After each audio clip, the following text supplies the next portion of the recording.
My daughter told me not to come for Christmas. Mom's husband will be there, she said, her voice dripping with that rehearsed superiority she learned from him. We are trying to make him feel like family. So I spent Christmas Eve my own way. But just after midnight, my phone rang. It was my daughter, her voice shaking, completely stripped of her usual arrogance. Dad, why are you on the news? Before I tell you exactly how I destroyed her perfect fake reality, let me know in the comments where you are listening from today. Make sure to like and subscribe if you have ever had to quietly teach a lesson to those who underestimated you. The phone call that severed my last remaining tie to the illusion of family happened on the morning of December 23rd. I was sitting at my worn Formica kitchen table nursing a cup of black coffee when Allison called. I had already wrapped her present, a vintage watch she had admired years ago, resting in a simple cardboard box. Dad, she began, her tone carrying that forced lightness people use when they are about to deliver an insult disguised as a boundary. I am calling about tomorrow night, the Christmas Eve dinner. I took a sip of my coffee. What time should I head over, Allison? I made that sweet potato casserole you used to love. There was a pause on the line, the kind of heavy, uncomfortable silence that precedes a blow. Actually, Dad, that is what I wanted to talk about. Stuart is flying in tonight and Mom is coming with him. We are hosting them at the house. I waited. Stuart was the man my ex-wife Barbara had left me for 20 years ago.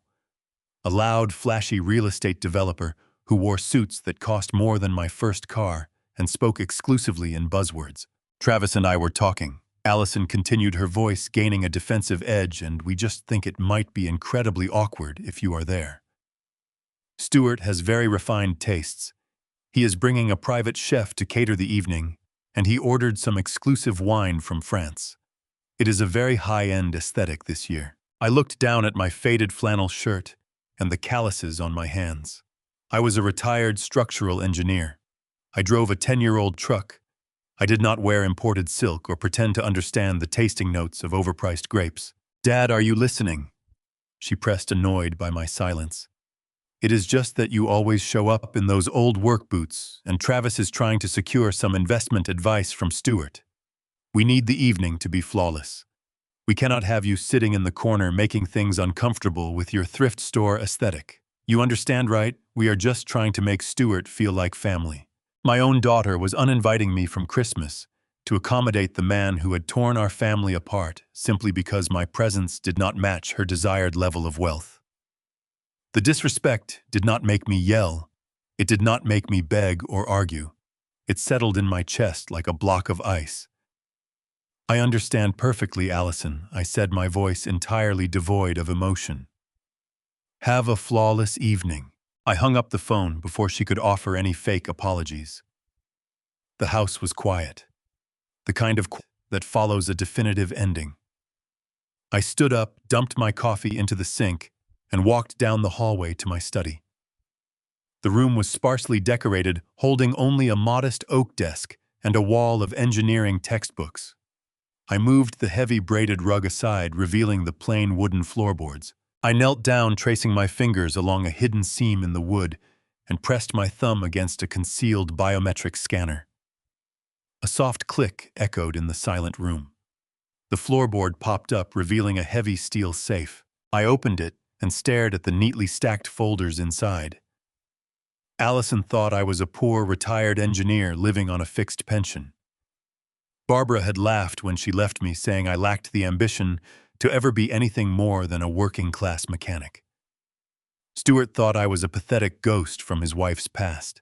What none of them knew was that the patents I had quietly filed 30 years ago for structural reinforcement materials had revolutionized the commercial construction industry. I had taken those royalties and quietly, relentlessly invested them. I did not buy flashy cars or mansions. I bought holding companies. I bought commercial districts. I was a ghost in the financial world, operating through layers of anonymous trusts. They looked at my old truck and saw a failure. I looked at the documents in my safe that proved I possessed a net worth exceeding $400 million. I was not a poor man. I was the man who owned the very ground they walked on. I pulled out a thick, leather-bound ledger and carried it to my desk. If Allison wanted to worship false kings, it was time I audited their kingdoms. Stuart projected the image of a titan. He drove imported sports cars, wore custom watches, and threw money at Barbara and Allison to buy their loyalty. He had funded Allison's luxury lifestyle, cementing her belief that he was the father figure she truly deserved. Travis, my son-in-law, was utterly mesmerized by Stuart. Travis ran a tech startup that had produced 0 actual products in 3 years, but he loved calling himself a CEO. As I opened the ledger, my phone buzzed on the desk. It was a notification from a social media app. I rarely checked it, but I kept an account to see photos of my daughter. I clicked the alert. Travis had posted a video. The camera panned across Allison's pristine living room, showing a towering Christmas tree covered in crystal ornaments. In the center of the frame stood Stuart wearing a velvet dinner jacket holding a glass of amber liquid. Travis stepped into the frame, grinning at the camera, holding up a bottle of wine. "Opening a $5,000 bottle tonight," Travis bragged to his followers. "Learning how real success looks from the master." He patted Stuart on the shoulder. "Cheers to the men who actually build empires, not the ones who just fix the plumbing." They laughed. Allison could be heard giggling in the background. The disrespect was not just private anymore. It was a public performance, a deliberate mockery of everything they thought I represented. I did not throw the phone. I did not feel a spike of rage. I felt absolute surgical clarity. Stuart was a developer, but his empire was a house of cards built on heavily leveraged debt. I knew this because a year ago, Stuart had taken out massive commercial loans to stay afloat. The bank that issued those loans had immediately sold the debt to a private equity firm to mitigate their risk. That firm was called Horizon Trust. Horizon Trust was wholly owned by me. I was Stuart's primary creditor. I literally owned the mortgage on the mansion he lived in, the leases on his commercial buildings, and the paper on the cars he drove. He was parading around as a billionaire, drinking expensive wine, completely unaware that he owed his entire existence to the man he was currently mocking on the internet. I picked up my phone, bypassed the social media app, and opened my messages. I selected a contact simply saved as Kenneth. Kenneth Wright was my corporate attorney. A brilliant, utterly ruthless legal mind who handled all my acquisitions and enforced my extreme privacy. He was one of the 3 people on Earth who knew my true identity.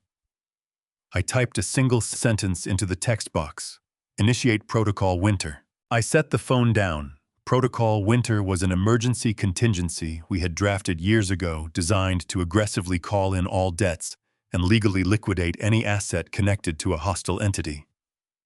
I had never used it. I had never needed to. Until tonight. Less than an hour later, a sleek black town car pulled into my modest driveway. Kenneth Wright stepped out, wearing a sharply tailored charcoal suit that looked entirely out of place in my working-class neighborhood. He carried a heavy iron-locked briefcase. I opened the door before he could knock.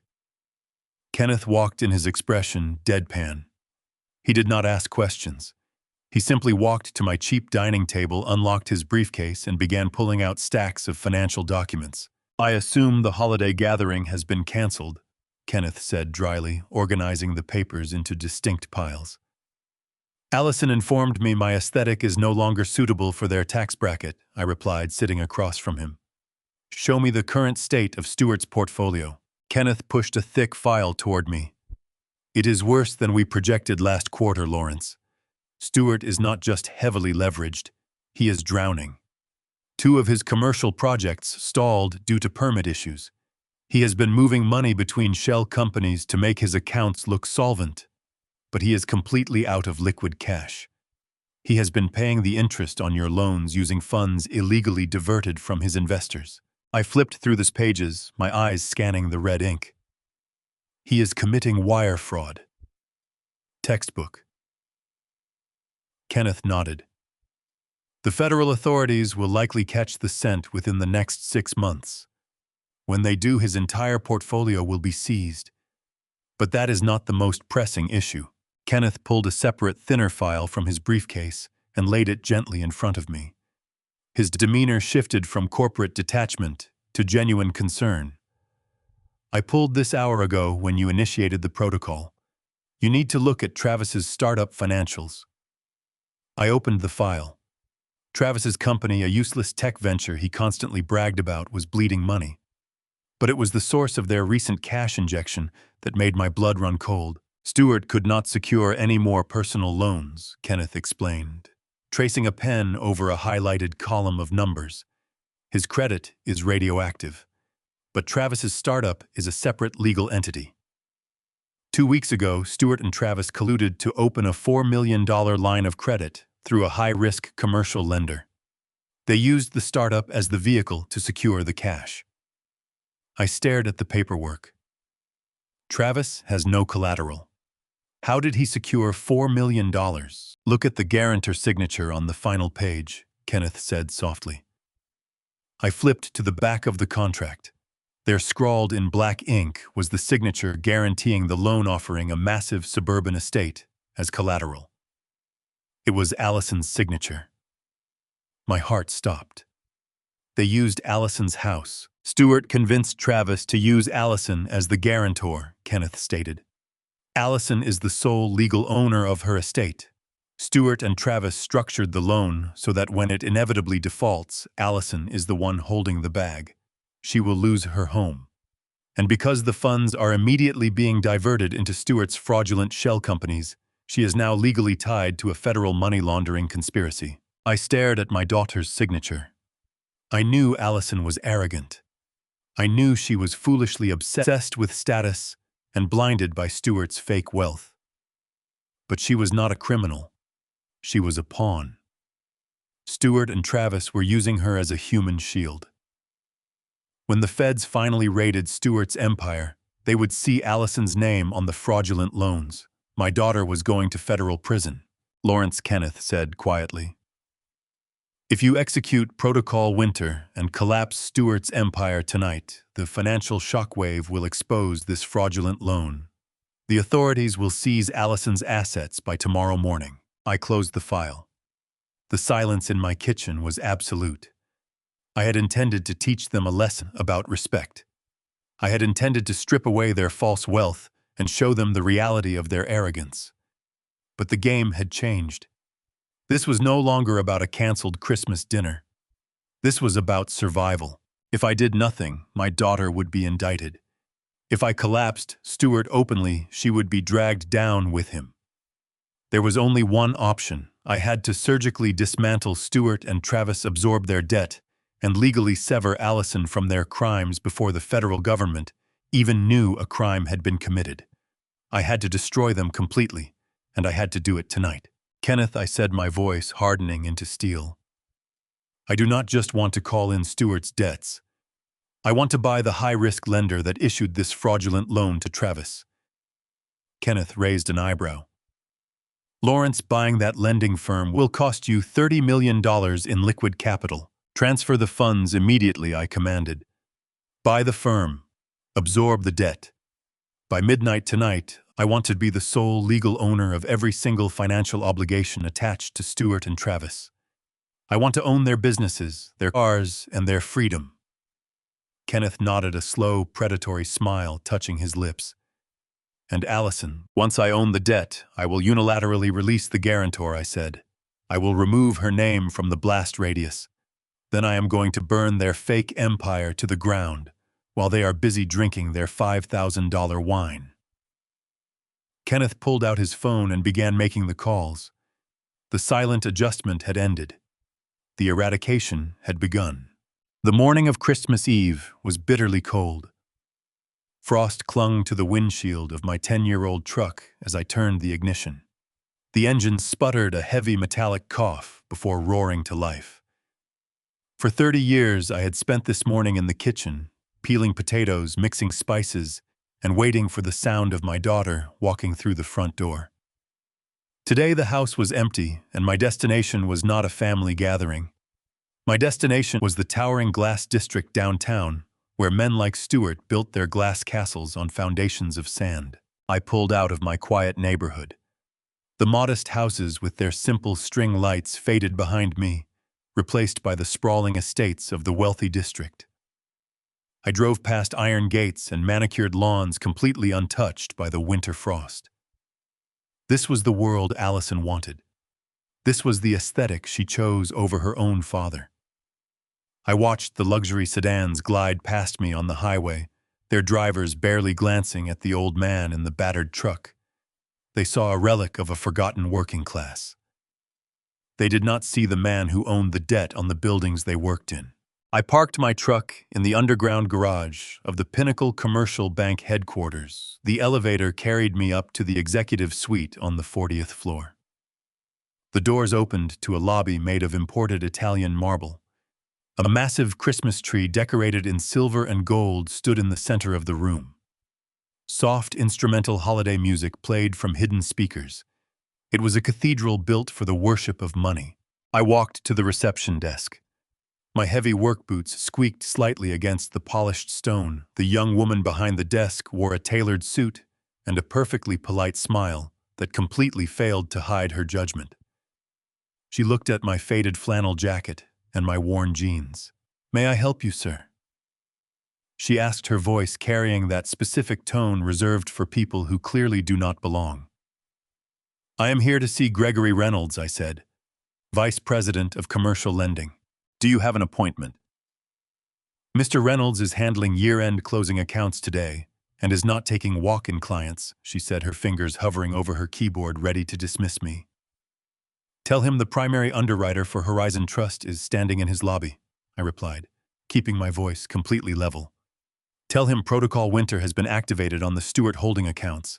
She frowned, clearly, not understanding the weight of the words, but she picked up her phone and relayed the message. I watched the color completely drain from her face as Gregory Reynolds shouted something through the receiver. She hung up her hands, visibly shaking. "Mr. Reynolds will see you immediately, sir," she stammered, standing up to guide me down the hallway. Gregory Reynolds was waiting at the door of his corner office. He was a man in his late 40s, wearing a suit that cost a month's salary for most people. His office had panoramic windows overlooking the entire city. But right now, Gregory Reynolds looked like a man who had just seen a ghost. He ushered me inside and quickly closed the heavy oak door behind us. "Sir," he began, his voice tight with panic. "We were not expecting an audit from Horizon Trust today." I was completely unaware that the primary owner operated locally. I did not sit down. I walked directly to his massive glass desk and placed my worn leather briefcase on the surface. I unlocked it and pulled out a stack of heavily annotated financial ledgers, setting them squarely in front of him. "I am not here for a standard audit, Gregory. I am here to execute a breach of contract clause on every single commercial loan issued to Stewart and his associated shell companies." Gregory sank into his leather chair, pulling the files toward him. "But Sir, Stewart is one of our most visible clients. He holds over $40 million in leveraged debt with us. The bank sold that debt to your trust to mitigate risk, but he has always made his minimum interest payments. Calling in a loan of this magnitude on Christmas Eve will trigger an immediate corporate collapse. It will bankrupt him by tonight. I am not asking the bank to determine the full scope of his criminal liability," I said. "I am enforcing the contract." I turned the ledger toward Gregory and pointed to the transfers Kenneth had already verified. They proved Stewart had moved restricted investor capital across entities without creditor approval. Under Section 4 of the lending covenant, that single breach made the outstanding balance immediately payable. "Your legal department can forward the records to the authorities," I continued. "Your responsibility right now is to protect the collateral before he moves anything else." Gregory looked from the ledger to the master account profile on his screen. "Once I authorize the freeze, every linked account and credit facility will be locked. That is the remedy written into the agreement," I said. "Execute it." I watched the internal struggle play out on his face. He was a man who worshipped wealth, and Stewart had always played the part of the wealthy king. But the paper trail in front of him proved that the king was a beggar living on borrowed time, and the old man standing in the flannel jacket was the one holding the executioner's axe. Gregory turned to his computer. His fingers danced across the keyboard, navigating through the secure banking systems. He brought up the master profile for Stewart's corporate entities. The screen showed millions of dollars in revolving credit lines, offshore transfers, and linked personal accounts. Executing a total account lock based on primary creditor demand. Gregory said, his voice shaking slightly. Authorizing total asset freeze. He hit the final key. A green confirmation banner flashed across his screen. "It is done," he whispered, leaning back in his chair. Every piece of plastic in his wallet is now a useless piece of plastic. Every digital transfer will bounce. His entire financial existence is locked in a zero-balance state pending federal review. "Print the confirmation," I said. Gregory quickly printed the receipt of the account freeze and handed it to me. I took the piece of paper, folding it neatly and placing it into my jacket pocket. This single piece of paper represented the absolute destruction of the man who had stolen my wife and brainwashed my daughter. He was currently sitting in a mansion, boasting about his $5,000 wine, completely unaware that the very blood in his corporate veins had just been drained dry. "Thank you, Gregory," I said, closing my briefcase. "Have a Merry Christmas." I walked out of the executive suite, leaving the panicked banker staring at his screen. I navigated the marble lobby and stepped into the elevator. The descent felt different than the ride up. There was no hesitation left in my chest. For years, I had protected Allison from the harsh realities of the world. I had let her believe Stewart was the gold standard of success because I thought shielding her would keep her safe.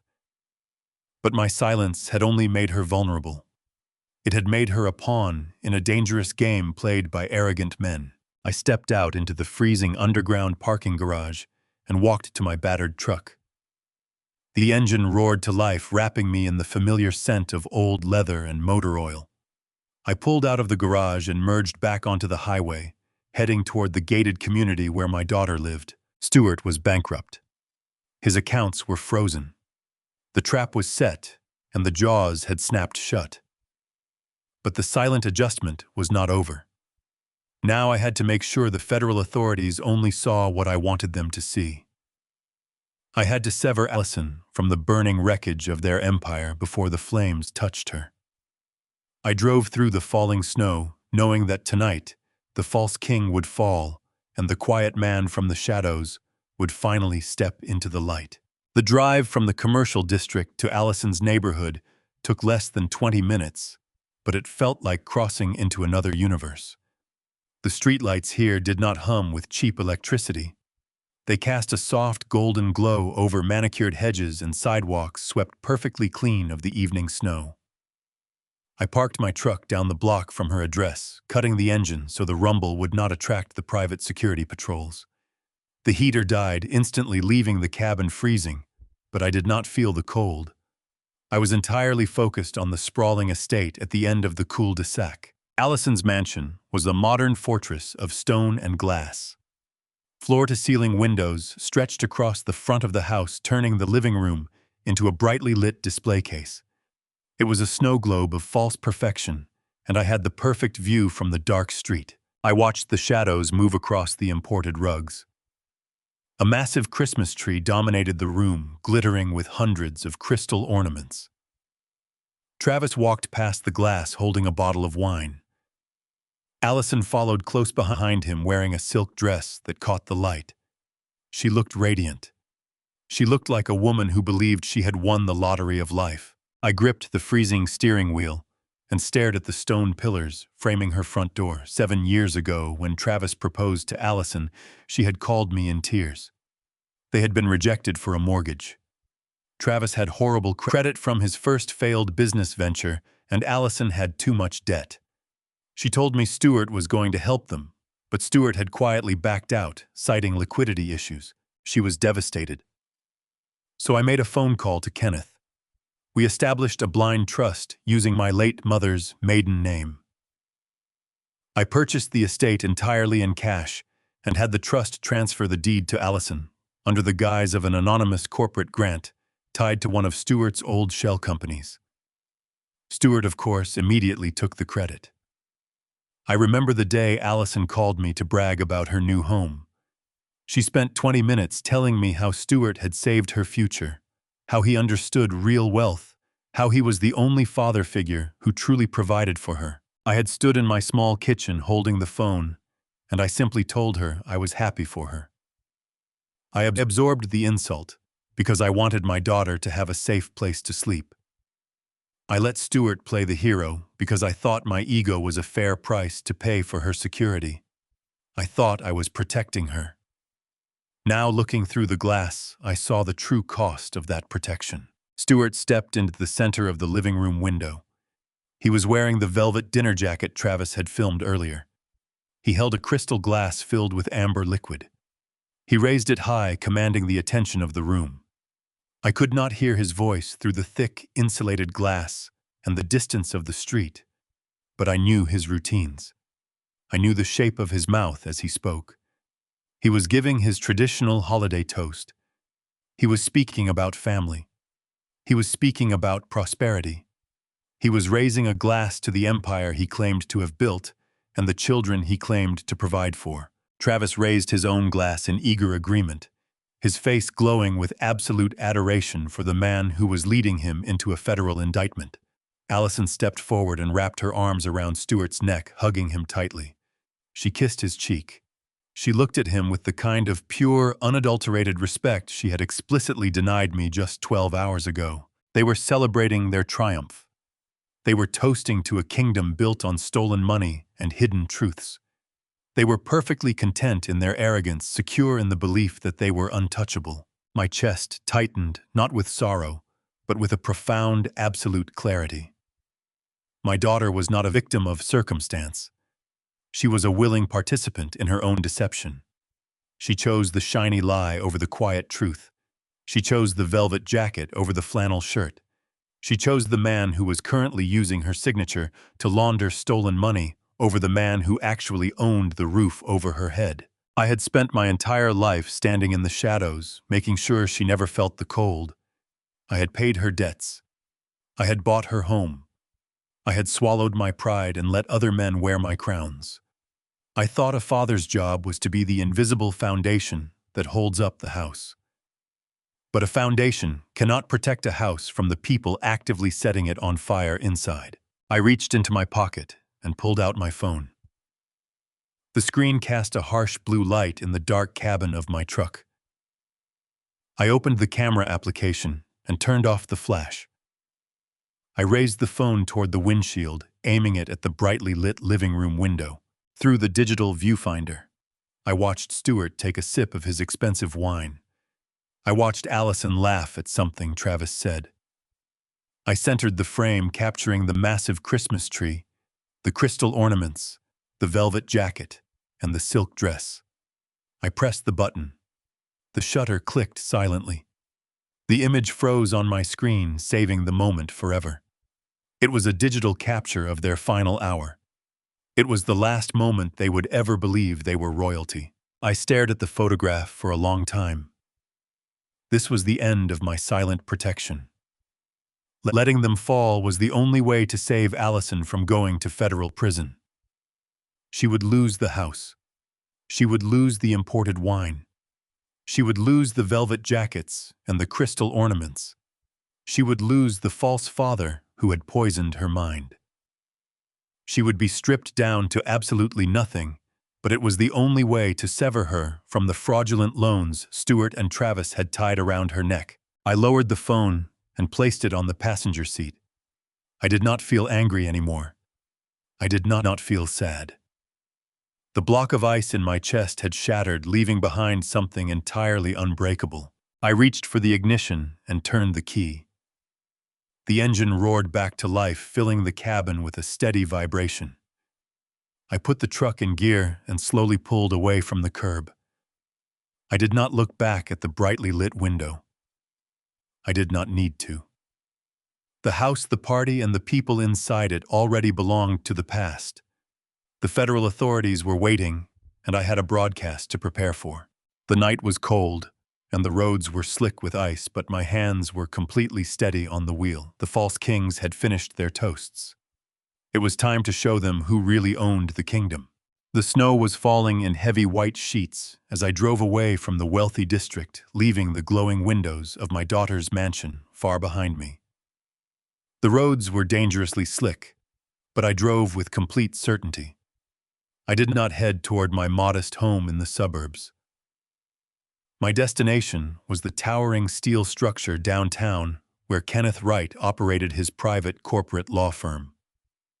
The city was completely silent on Christmas Eve. Families were gathered around their fireplaces, entirely blind to the corporate warfare I was currently waging above their heads. I parked my truck in the empty visitor lot and used my secure keycard to bypass the main lobby. The elevator carried me to the top floor in total silence. When the heavy doors slid open, I walked down the dark corridor toward the only office that still had its lights on. Kenneth was sitting at the far end of a massive mahogany conference table. The polished surface was completely covered in financial printouts, bank statements, and digital routing maps. He did not look up when I entered the room.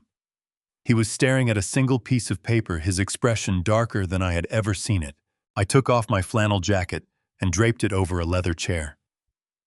I told him the bank had executed the freeze perfectly. I told him every single account tied to Stewart was now entirely locked by the automated systems. The false king was officially bankrupt. Kenneth finally looked up from the table. He took off his glasses and rubbed his tired eyes. He told me we had a massive problem. He told me the situation had escalated far beyond a simple corporate restructuring and that my daughter was in immediate danger. I walked to the table and asked him what he had found while I was at the bank. Kenneth slid a thick stack of documents toward me. He explained that after I authorized the purchase of the high-risk lending firm, he gained full administrative access to their internal transaction ledgers. He wanted to trace the exact route of the $4 million loan Travis had secured using my daughter's signature. He expected to find the money flowing directly into the failing real estate projects Stewart desperately needed to save. But the money never reached Stewart. Kenneth pointed to a highlighted sequence of numbers on the page. He told me Travis was playing a game entirely on his own. Travis had created a secondary shell company using personal identification details he stole from his wife. When the $4 million cleared the lending firm, Travis immediately diverted it through a complex series of offshore accounts. I stared at the pages trying to process the magnitude of the deception. I asked Kenneth where the money was currently sitting. Kenneth handed me a printed travel itinerary. He told me the money was safely secured in an untraceable bank account in a small island nation with extremely strict financial privacy laws. More importantly, that specific nation had absolutely no extradition treaty with the United States. I looked down at the travel document. It was a first-class one-way airline ticket booked under the name of my son-in-law. The departure date was December 26th at 6 in the morning. A cold, heavy weight settled in my stomach as the pieces fell into place. I realized exactly what I was looking at. Travis was not just a naive kid trying to impress his wealthy father-in-law. Travis was a ruthless predator. He had watched Stewart build an empire of fraud and realized Stewart was actively drowning. Instead of going down with the sinking ship, Travis had decided to use the wreckage to secure a massive payday for himself. Kenneth explained the timeline of the betrayal. He told me Travis had convinced Stewart that the $4 million loan would save the commercial real estate projects. Stewart had manipulated my daughter into signing the guarantor paperwork because his own credit was completely ruined. But Travis had intercepted the funds before Stewart could touch them. By the time Stewart realized the money was missing, Travis would be thousands of miles away, sitting on a tropical beach with $4 million stolen dollars. I asked Kenneth what would happen to my daughter when the lenders realized the money was gone. Kenneth looked me dead in the eye. He told me she would take the fall for everything. He explained that because Travis used her signature and her personal identification to open the offshore routing accounts, the federal authorities would view her as the primary architect of the massive fraud. She was the legal guarantor. The money was routed through entities legally tied to her name. Travis would disappear like a ghost, and my daughter would be left standing alone in the ashes. Kenneth told me she would not just lose the mansion. The federal prosecutors would charge her with wire fraud, money laundering, and severe bank fraud. She would face a minimum of 20 years in federal prison. I closed my eyes and took a slow breath. The image of her hugging Stuart and laughing with Travis flashed in my mind. She was celebrating her prosperity, completely unaware that the man she married was actively measuring her for a prison uniform. She believed she had surrounded herself with successful, powerful men. Instead, she had surrounded herself with cowards who viewed her as a disposable shield. The anger I felt was not hot or explosive. It was absolute zero. It was the kind of anger that slows your heartbeat and sharpens your vision until everything is crystal clear. I opened my eyes and looked at my lawyer. I asked Kenneth how much time we had before Travis realized his accounts were impacted by the banking freeze I had initiated. Kenneth checked his watch. He told me the automated alerts from the high-risk lending firm would start bouncing back to the phone Travis was carrying within the next hour. Once Travis realized the $4 million was locked behind the corporate freeze I had just executed, he would absolutely panic. He would likely abandon the holiday party and rush to the airport tonight, trying to flee the country before the authorities caught wind of the missing funds. We could not let him reach that airport. We could not let him step onto a plane. If he left, clearing the name of my daughter would become a drawn-out legal nightmare spanning years. I needed him in federal custody tonight. I needed him to confess to the routing fraud while the digital footprints were still fresh on his devices. I told Kenneth to pack up the files. Kenneth asked me if I was certain. He reminded me that once we handed this massive dossier over to the authorities, there was no turning back. The federal agents would raid the Christmas party. The entire city would wake up to the news. The scandal would be highly public and utterly devastating for everyone involved. I told him they chose to make their disrespect public when they mocked me online. They chose to build their lives on stolen foundations. Now they would face a very public collapse. I instructed Kenneth to contact his highest-level liaison at the Financial Crimes Unit immediately. I told him to authorize the release of every single ledger, every fake routing number, and every piece of evidence proving Travis orchestrated the theft and Stuart committed the wire fraud. Kenneth nodded slowly, respecting the finality of my decision. He picked up his secure phone and dialed the number. I stood by the tall window of the conference office, looking out over the sleeping city. I listened to Kenneth speak to the federal agent on the phone. His voice was calm and precise, detailing the exact nature of the $4 million flight risk and the immediate location of the suspects. He told the agent that the primary underwriter of the debt was formally triggering a federal investigation and handing over the complete paper trail. I watched the distant lights of the city flickering through the snow. I had spent my life building structures designed to withstand massive pressure. I calculated load-bearing limits. I understood exactly how much weight a foundation could support before it violently cracked. Stuart and Travis had built their lives on deceit. They had placed the entire weight of their crimes on the shoulders of my daughter. They thought the foundation would hold. They thought she would break under the pressure, and they would walk away clean to enjoy their stolen wealth. But they had not calculated for me. They had not realized that the quiet man they mocked possessed the power to shatter their entire world with a single phone call. Kenneth hung up the phone and turned to me. He said the federal agents were mobilizing a tactical strike team right now. They were heading directly to the mansion. I picked up my flannel jacket and put it on. The paper trail was secure. The authorities were moving. It was time to end the silent adjustment and watch the false kings fall. The silence in the office was absolute, as Kenneth placed the final stack of documents on the polished mahogany table. These were not simply corporate transfer forms. These were the chains that would legally bind the men who had tried to destroy my daughter. The federal agents were already mobilizing their tactical teams to raid the mansion, but the legal trap needed to be sealed before the first door was kicked in. Kenneth slid a heavy gold pen across the table. He told me that by signing these specific contracts, my primary holding company would formally absorb the high-risk lending firm we had just purchased. I would instantly become the sole owner of the $4 million loan Travis had fraudulently secured. I would also execute the total absorption of Stewart's defaulted portfolio from the Horizon Trust. I picked up the pen. The metal felt cold and heavy in my hand.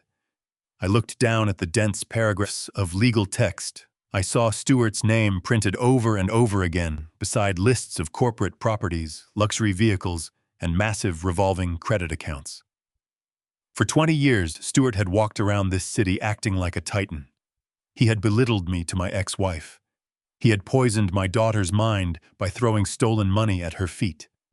He had convinced them both that I was a failure because I wore work boots and drove a battered truck. I pressed the tip of the pen to the signature line. I signed my name with a steady hand. I flipped to the next page and signed again. I signed away his ownership of the corporate plaza downtown. I signed away the deed to his imported sports cars. I signed away the controlling shares of his development firms. With every stroke of the pen, I was dismantling his false kingdom brick by fake brick. Kenneth watched me in total silence. He pulled out the final document. This was the most important piece of paper in the entire stack. It was the unilateral release form. Kenneth explained that because I was now the absolute legal owner of the fraudulent $4 million loan, I possessed the solitary power to release the guarantor from liability. I looked at the line where my daughter's forged signature rested. Travis had been so incredibly arrogant. He had thought he could use his own wife as a human shield to absorb the devastation of his theft. He thought he would be sitting on a tropical beach by tomorrow morning, drinking cocktails with stolen money, while federal prosecutors dragged my daughter into a courtroom in handcuffs. I signed the release form and pushed the entire stack across the table. I told Kenneth it was finished. I told him Allison was legally severed from the blast radius. She no longer owed a single penny to the lending firm, and her name was entirely scrubbed from the collateral obligations. When the federal authorities seized the loan records tomorrow morning, they would find that the debt belonged exclusively to me and the fraud belonged exclusively to Travis and Stewart. Kenneth gathered the documents and locked them inside his iron briefcase. He told me I was now the sole legal owner of every asset and every obligation tied to those two men. They were completely bankrupt and completely at my mercy.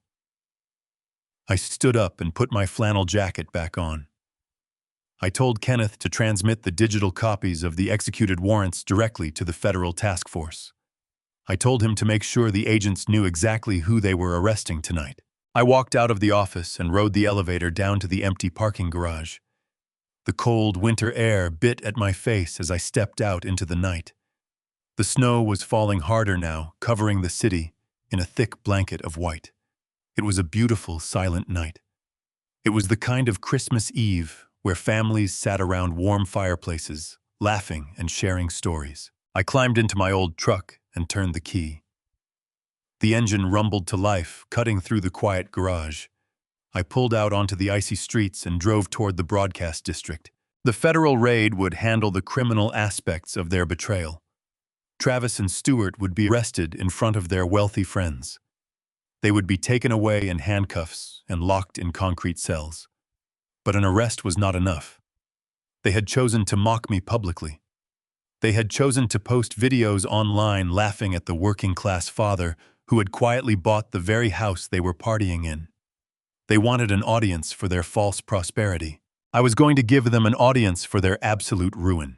The local news station was located in a sprawling complex on the edge of the city. I had arranged this meeting hours ago while Kenneth was securing the financial takeovers. For nearly 2 decades, I had fiercely protected my anonymity. I had hidden behind blind trusts and holding companies because I never wanted the burden of public wealth. I never wanted my daughter to grow up entitled. I wanted her to value hard work. My silence had been my shield. Tonight I was throwing that shield away. I parked my truck near the side entrance of the broadcast building. A lone producer was waiting for me near the loading dock, shivering in the freezing wind. He checked my identification and quickly ushered me inside the warm, brightly lit building. He led me down a maze of narrow hallways until we reached a secluded green room just off the main studio floor. Sitting at the table was Maria Vasquez, the most ruthless and respected investigative journalist in the state. She had spent the last 2 years trying to uncover the identity of the anonymous billionaire buying up the commercial districts. Maria stood up when I walked into the room. She looked at my worn boots and my faded flannel jacket. Her eyes widened slightly in shock. She had expected a Wall Street executive in a tailored suit. She had not expected the man standing in front of her. She gestured to the laptop open on her table. She told me Kenneth had just transmitted the digital evidence packages. She said she had been reviewing the ledgers, the offshore routing numbers, and the fake loan applications for the last 30 minutes. She looked at me with a mixture of awe and absolute disbelief. She told me this was the largest real estate fraud ring the city had ever seen. She said the evidence was so complete and so devastating that the federal authorities would not even need a trial to secure convictions. I sat down across from her. I told her the federal agents were currently moving into position outside my daughter's mansion. I told her the raid was going to happen at exactly midnight. Maria closed her laptop and folded her hands on the table. She asked me why I was doing this. She asked why a man who had successfully hidden his massive wealth for 3 decades was suddenly walking into a news station to blow the whistle on his own family members. I looked at the bright studio lights shining through the glass window of the green room. I told her that for 20 years I had allowed a thief to pretend he was a king. I told her I had allowed my ex-wife and my daughter to believe that loud, arrogant men were the ones who built the world. I told her I had swallowed their insults and accepted their mockery because I thought peace was more important than pride, but they had mistaken my quiet nature for weakness. They had tried to use my daughter as a human shield to protect their stolen money. They had crossed a line that could never be uncrossed. I told Maria I was not just here to expose a crime. I was here to send a message. I was here to show the world that the men who actually hold the power are not the ones drinking imported wine and bragging on the internet. The men who hold the true power are the ones who quietly own the debt. A production assistant knocked on the door. He told Maria they were breaking into the regular holiday programming in exactly 5 minutes. He said the news anchors were preparing the breaking news graphics, and the control room was standing by. Maria looked at me one last time. She asked me if I was absolutely certain about this. She warned me that once I walked onto that stage, my quiet life would be gone forever. My face would be broadcast into every home in the city. Everyone would know my name, and everyone would know exactly how much power I possessed. I stood up and buttoned my flannel jacket. I felt no hesitation. The quiet life was already gone. I told Maria I was ready. The streets of the city were completely deserted.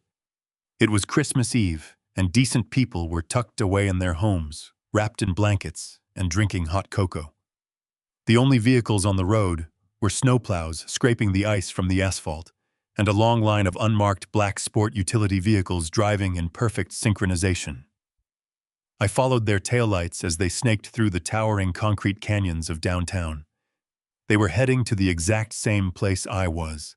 Stewart operated his real estate empire out of a sprawling glass structure on the corner of 5th and Main. It was a monument to his ego. His corporate logo was etched into the frosted glass doors in massive gold lettering. He had rented the entire top floor, paying an absurd premium just so he could look down on the rest of the financial district. For 20 years, he had used this building to project an illusion of absolute invincibility. Tonight that illusion was going to be shattered into a million pieces. I parked my truck across the street from the plaza, keeping my engine running to stay warm. I watched as the black vehicles pulled up onto the pristine brick courtyard surrounding the building. The doors of the vehicles swung open in unison. Dozens of federal agents wearing dark tactical jackets and carrying heavy steel equipment cases stepped out into the falling snow. There was no hesitation in their movements. They moved with the cold, mechanical precision of a demolition crew arriving to tear down a condemned structure. Kenneth Wright, my attorney, stepped out of the lead vehicle. He was wearing a long wool overcoat, holding his iron-locked briefcase tightly against his chest. He spotted my truck and walked across the icy street, his breath pluming in the freezing air.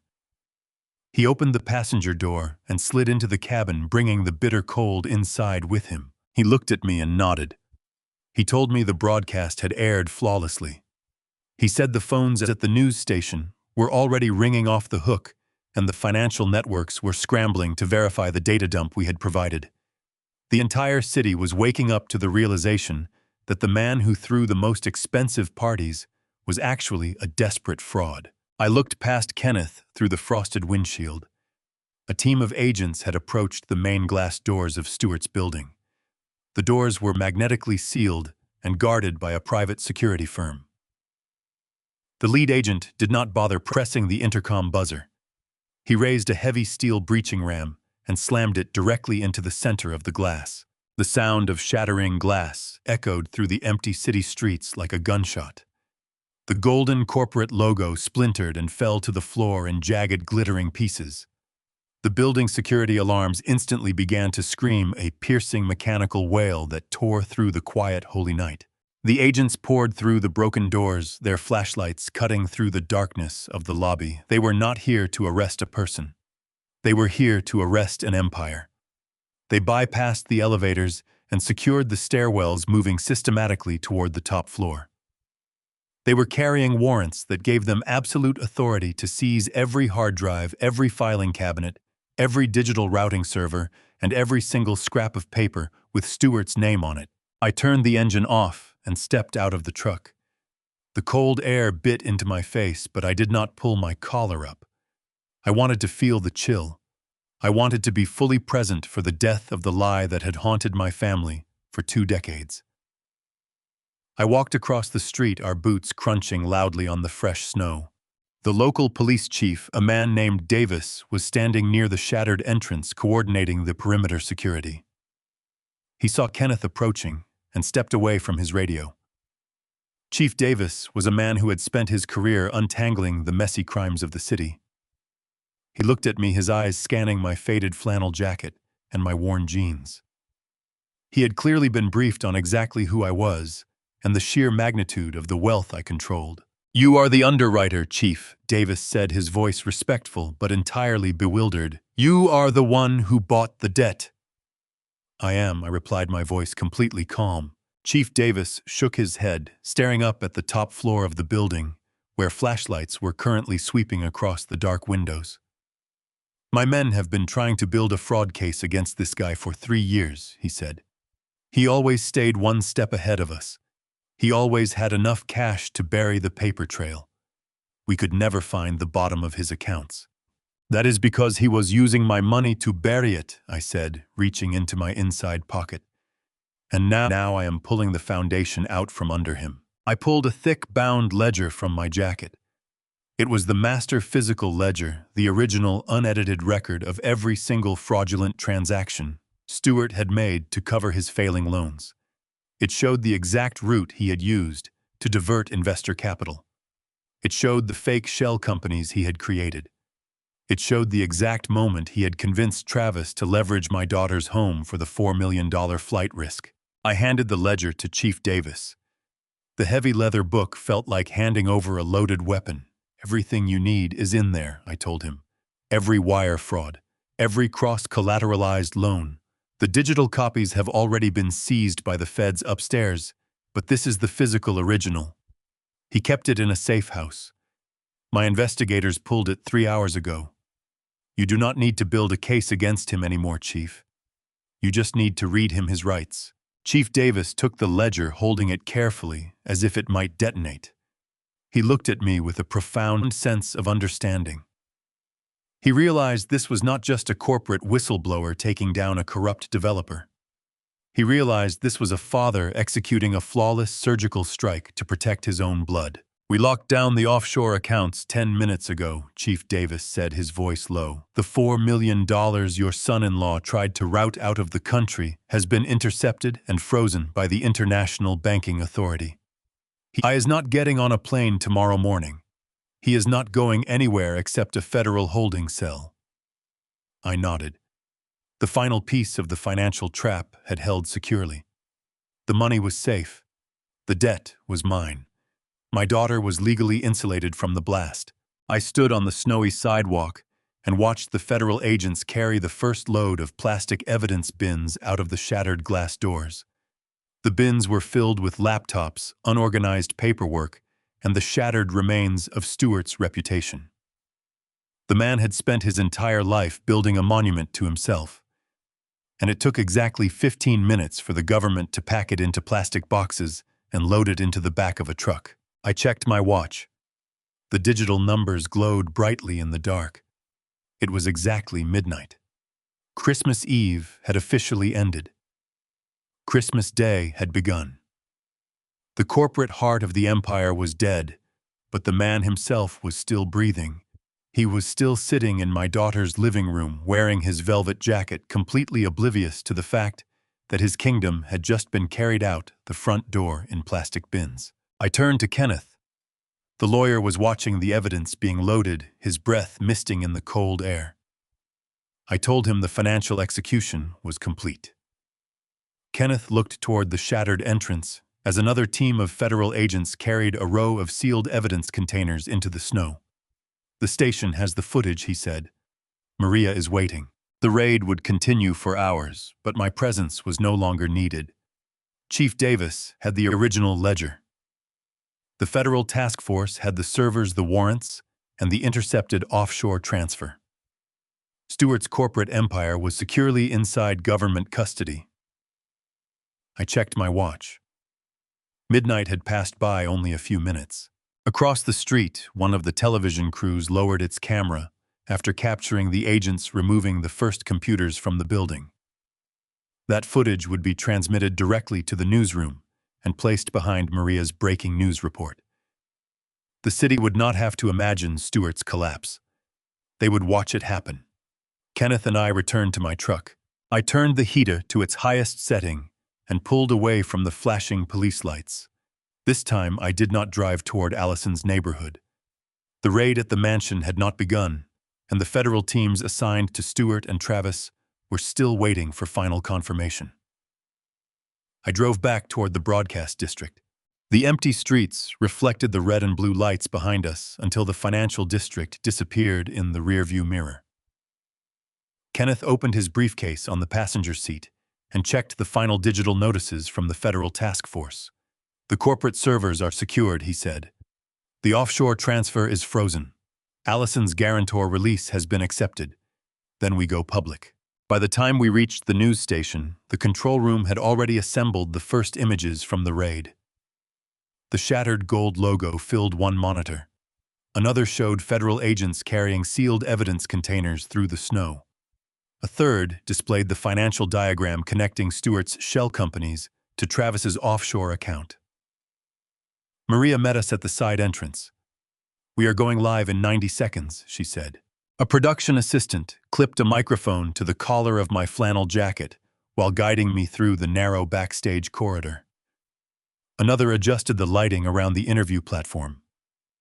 No one asked me to change my clothes.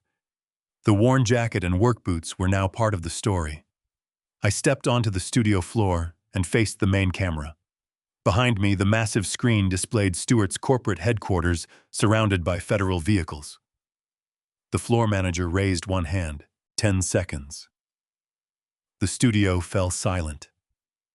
For 30 years, I had protected my identity through trusts, attorneys, and anonymous corporations. In a few seconds, that protection would disappear. Allison would finally see who had paid for her home. Barbara would see the fortune she had abandoned. Stewart would learn the identity of the creditor who owned his collapsing empire. The floor manager lowered his hand. The red camera light came on. The countdown clock hit 0. The bright lights overhead felt like the sun beating down on a desert, but I did not blink. I stared directly into the lens. For 20 years, I had hidden from the world. I had let my daughter believe I was a failure. I had let my ex-wife laugh at my old truck. I had let Stuart build a kingdom on the assumption that I was a ghost. The ghost was finally speaking. The lead anchor, Maria Vasquez, sat at the news desk, her posture rigid with the magnitude of the story she was about to deliver. The holiday music that normally played during the commercial breaks had been abruptly cut off. The screen behind her flashed a breaking news graphic in stark red and black. "Good evening!" Maria began, her voice carrying a gravity that instantly commanded the room. "We are interrupting our regular holiday broadcasting to bring you an unprecedented developing story. Federal authorities are currently conducting a massive raid on the corporate headquarters of Stewart Holdings, one of the largest commercial real estate development firms in the state." She paused, letting the weight of the words settle over the audience. Sources within the Financial Crimes Unit have confirmed that this raid is part of a sweeping federal investigation into a multi-million-dollar wire fraud and money laundering conspiracy. The authorities allege that Stewart Holdings has been operating as a highly sophisticated Ponzi structure utilizing illegal cross-collateralization and offshore routing to hide massive corporate insolvency. I watched the monitor out of the corner of my eye. B-roll footage of the shattered glass doors at the corporate plaza played on the screen.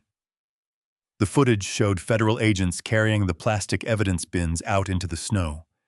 The empire was visibly crumbling in real time. "But this raid did not originate from a routine federal audit," Maria continued, turning to face my camera. "This investigation was triggered tonight by a single individual, the primary creditor who owned the debt, the man who quietly executed a total financial freeze on the entire holding company. He is a man who has operated in total anonymity for 3 decades, building one of the largest private wealth portfolios in the country. Tonight, he is stepping out of the shadows." The red light on Maria's camera flicked off. The red light on my camera intensified. I looked into the lens. I knew exactly who was watching. I knew the families sitting in their living rooms wrapping presents were watching. I knew the bankers and the corporate lawyers were watching. But most importantly, I knew the people sitting in the mansion were watching. "My name is Lawrence Decker," I said, my voice low but completely steady. "For 30 years, I have worked as a structural engineer. I have designed the reinforcements that keep buildings from collapsing under extreme pressure. I have also quietly acquired the commercial debt of the men who build those buildings." I did not raise my voice. I did not need to. The truth does not need to shout. I am speaking tonight because a man named Stewart has spent the last decade portraying himself as a titan of industry. He has thrown lavish parties. He has purchased luxury vehicles. He has convinced young entrepreneurs that success is measured by the price tag on a velvet jacket. But that prosperity was a lie. I leaned forward slightly, resting my hands on the podium. "Stewart did not build an empire," I continued. "He built a trap. He used stolen investor capital to cover his failing loans. And when he ran out of stolen capital, he manipulated his own family. He convinced a young man named Travis to secure a fraudulent $4 million line of credit. He used a massive suburban estate as collateral for that loan, an estate that does not belong to him." I paused, letting the silence stretch for a long, terrible moment. "That estate was purchased by a blind trust," I stated clearly. "A trust that I fully control. Stewart has never owned the roof over his head. He has never owned the cars he drives. And as of midnight tonight, he no longer owns the corporate debt that allowed him to pretend he was a king. I have absorbed every single financial obligation tied to his name. I have triggered the breach of contract clause. His accounts are frozen. His business is dead. And the federal authorities are currently dismantling the wreckage." I looked directly into the center of the lens. I wanted Stewart to feel my eyes on him. I wanted Allison to see the man in the flannel jacket, the man she had uninvited from Christmas dinner, standing on national television, tearing down the false idol she had worshipped. I did not do this out of malice, I said, my voice softening just a fraction. I did this because the foundation of a family must be built on truth. I spent 20 years letting a thief pretend to be a provider because I thought protecting the illusion would protect the people I loved. I was wrong. The illusion only made them vulnerable. It made them arrogant. It made them believe that respect is something you buy instead of something you earn. I took a slow breath. The studio was completely silent. The cameramen, the producers, the audio technicians, they were all staring at me, mesmerized by the sheer brutal honesty of the confession. Travis attempted to route the $4 million to an offshore account tonight, I revealed, dropping the final piece of the puzzle. He intended to flee the country tomorrow morning, leaving his wife to take the fall for the federal fraud. But the International Banking Authority intercepted the transfer. The money is secured. The guarantor release has been signed. The innocent parties have been legally severed from the blast radius. I stepped back from the podium. I buttoned my faded flannel jacket. The raid downtown is only the beginning, I said, delivering the final blow. The tactical teams are currently moving to secure the secondary targets. The false kings are falling tonight. And to those who chose to worship them, I hope the $5,000 wine was worth the price of admission. The red light on my camera clicked off. Maria Vasquez stared at me, her mouth slightly open. She had interviewed politicians, celebrities, and corporate executives, but she had never seen a man execute a public destruction with such chilling, absolute precision. The broadcast back to the news desk. Maria quickly composed herself, summarizing the sheer scale of the financial collapse. The graphics on the screen flashed with the names of stewards holding companies, marking each one as seized or frozen. I unclipped the microphone from my collar and set it on the podium. I did not wait for the broadcast to end. I walked off the brightly lit stage and back into the dim shadows of the green room. Kenneth was waiting for me, holding his iron briefcase. He did not say a word. He simply nodded a deep, respectful acknowledgement of the power I had just wielded. I reached into my pocket and pulled out my phone.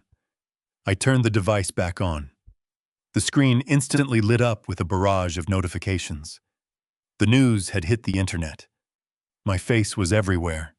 The anonymous billionaire had finally revealed himself. But I ignored the alerts. I stared at the blank screen, waiting for the one call that mattered. The call from the mansion. The call from the woman who had traded her father for a lie. I sat down in the quiet room and waited for the phone to ring. The broadcast was over. The adjustment was complete. Now it was time to collect the toll. I sat in the cab of my truck with the engine turned off, letting the cold winter air slowly seep through the floorboards. I was parked 3 blocks away from the gated entrance of Allison's neighborhood. The dashboard clock glowed a faint green in the darkness. It was 12:15 in the morning. Christmas had officially arrived. The broadcast was over. The digital shockwaves were already ripping through the financial heart of the city, and now there was nothing left to do but wait for the echo. I left the studio through the side entrance and drove toward Allison's neighborhood. By the time I parked 3 blocks from the gated entrance, the dashboard clock read 12:15 a.m. On the passenger seat, my phone sat face down. It had been vibrating constantly for the past 10 minutes. There were calls from unknown numbers, reporters seeking a follow-up quote, and Kenneth confirming the final legal locks were securely in place. But I was not waiting for any of them. I was waiting for her. At exactly 12:15, the phone buzzed with a specific, familiar rhythm. I turned the device over. The screen illuminated the dark, freezing cabin. Allison. I picked it up and pressed it to my ear. I did not say hello. I just listened to the ragged, frantic breathing on the other end of the line. "Dad," she whispered. Her voice was trembling so violently I could barely make out the word. It was a sound completely stripped of every ounce of arrogance, every trace of that polished country club superiority she had wielded like a weapon just hours ago. "Dad, why are you on the television?" I leaned my head back against the cold leather headrest. I remembered how easily she had removed me from Christmas, because my flannel jacket and work boots did not match the image she wanted Stuart to see. I told you I would stay out of Stuart's way, Allison, replied, my voice completely flat, devoid of any anger or sympathy. I am just observing the holiday from a distance. I would hate to disrupt the high-end aesthetic of your evening. This is a joke, right? She pleaded, her breath hitching into a desperate sob. Travis is screaming in the kitchen. Stuart just dropped his glass on the floor. His phone will not stop ringing. They are saying his accounts are gone, Dad. They are saying you own everything. The news anchor said you called in the debt and seized the holding company. Please tell me this is some kind of horrible mistake. There is no mistake, I said softly, staring out the frosted windshield at the empty suburban street. Stuart has been bankrupt for a very long time. He has been stealing investor money to pay the interest on commercial loans he took out from my trust. He is a thief, Allison, and Travis was helping him. No, you are lying, she cried out. I could hear the chaos escalating in the background of the call. I heard Barbara, my ex-wife, shouting something unintelligible, her voice shrill and panicked. I heard the sound of breaking glass. Travis is a chief executive, she stammered, clinging to the last fragile pieces of her shattered reality. Stuart bought this house for us. He gave us everything. He showed Travis how to build an empire. Stuart did not buy that house, I corrected her, keeping my tone surgical and precise. I bought that house. I set up the blind trust. I paid the cash down payment because Travis had ruined your credit, and I wanted you to have a safe place to sleep. Stuart simply took the credit, and you were too mesmerized by his velvet jackets and imported wine to look at the actual paperwork. A sharp gasp echoed through the speaker. The silence that followed was heavier than the winter snow falling outside. The illusion was cracking right down the middle, exposing the rotting wood underneath. But Travis, she reasoned, her voice dropping to a terrified whisper. Travis was getting us out of debt. He just secured a massive round of funding for his company. He promised me everything was going to be fine. Travis took out a $4 million loan using your signature as the legal guarantor, I explained, letting the cold reality wash over her. He used your name to commit federal bank fraud. He routed that money to an offshore account in a country with no extradition treaty. He was going to leave on a 6 a.m. flight today, Allison. He was going to disappear with the money and leave you holding the bag. You were going to federal prison for his crimes. I heard a physical crash on her end of the line, like a heavy piece of wooden furniture tipping over. The shouting in her living room had reached a fever pitch. Travis was likely realizing that his offshore routing accounts were frozen, that his escape route had been completely obliterated by my banking override. He was trapped, and he knew it. Through the frosty windshield of my truck, I saw the first flash of red and blue lights reflecting off the snow-covered trees. They were coming down the main avenue, completely silent. There were no sirens. It was just the rhythmic, relentless flashing of federal authority closing in on its target. A convoy of armored black vehicles turned onto her street, their heavy tires crushing the fresh snow. Dad, please, Allison begged, her voice dissolving into pure, unadulterated terror. What is happening? What do I do? I released you from the loan. Allison, I said quietly, watching the first federal vehicle breach the open gates of her neighborhood. I absorbed the debt myself and scrubbed your name from the collateral obligations. You are not going to prison. I protected you from the law. Then come over here, she wept loudly. Come help us fix this. You have the money. You own the debt. Make them stop the broadcast. Save us. I cannot fix a collapsed foundation. I replied, my voice steady and resolute. You chose to build your life on a lie. You chose to invite thieves to your table and treat them like royalty while leaving your own father out in the cold. I removed you from the blast radius, Allison. That is all the protection I have left to give. Dad, please, you cannot just leave me here. I watched the long line of federal vehicles pull up to the curb outside her sprawling estate. The tactical teams were already stepping out onto the pristine snow wearing heavy dark jackets with bright yellow lettering across their backs. They moved with absolute purpose, heading straight for her massive mahogany front doors. "I have to go now," I said, listening to the heavy pounding echoing through her end of the phone call. "Look out your front window." The phone line remained open, transmitting the exact moment the illusion shattered. I sat in the cold cabin of my truck, listening to the heavy thud of the federal battering ram striking the custom mahogany doors of the mansion.